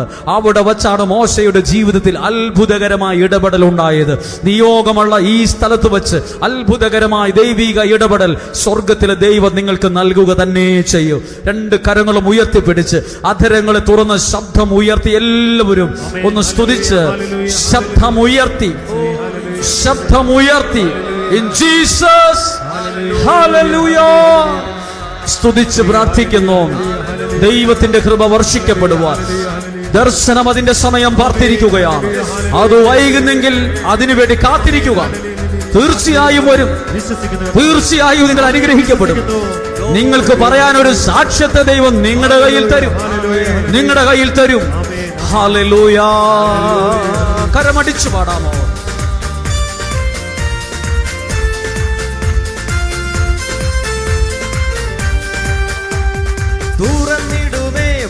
തുറന്നിടുമേ എനിക്കായി വാതിൽ തുറന്നിടുമേ, അടച്ചിടുമേ വാതിൽ അടച്ചിടുമേ, ഭൈരിയും വാതിൽ അടച്ചിടുമേ. തുറന്നിടുമേ വാതിൽ തുറന്നിടുമേ എനിക്കായി വാതിൽ തുറന്നിടുമേ. പിന്നെയോ അടച്ചിടുമേ വാതിൽ അടച്ചിടുമേ, ഭൈരിയും വാതിൽ അടച്ചിടുമേ. യേശു ഒരു വാതിൽ തുറന്നാൽ ആമേൻ ആർക്കും അടപ്പാനാവുകില്ല. യേശു ഒരു വാതിൽ അടച്ചാൽ ആർക്കും തുറപ്പാനാവുകില്ല.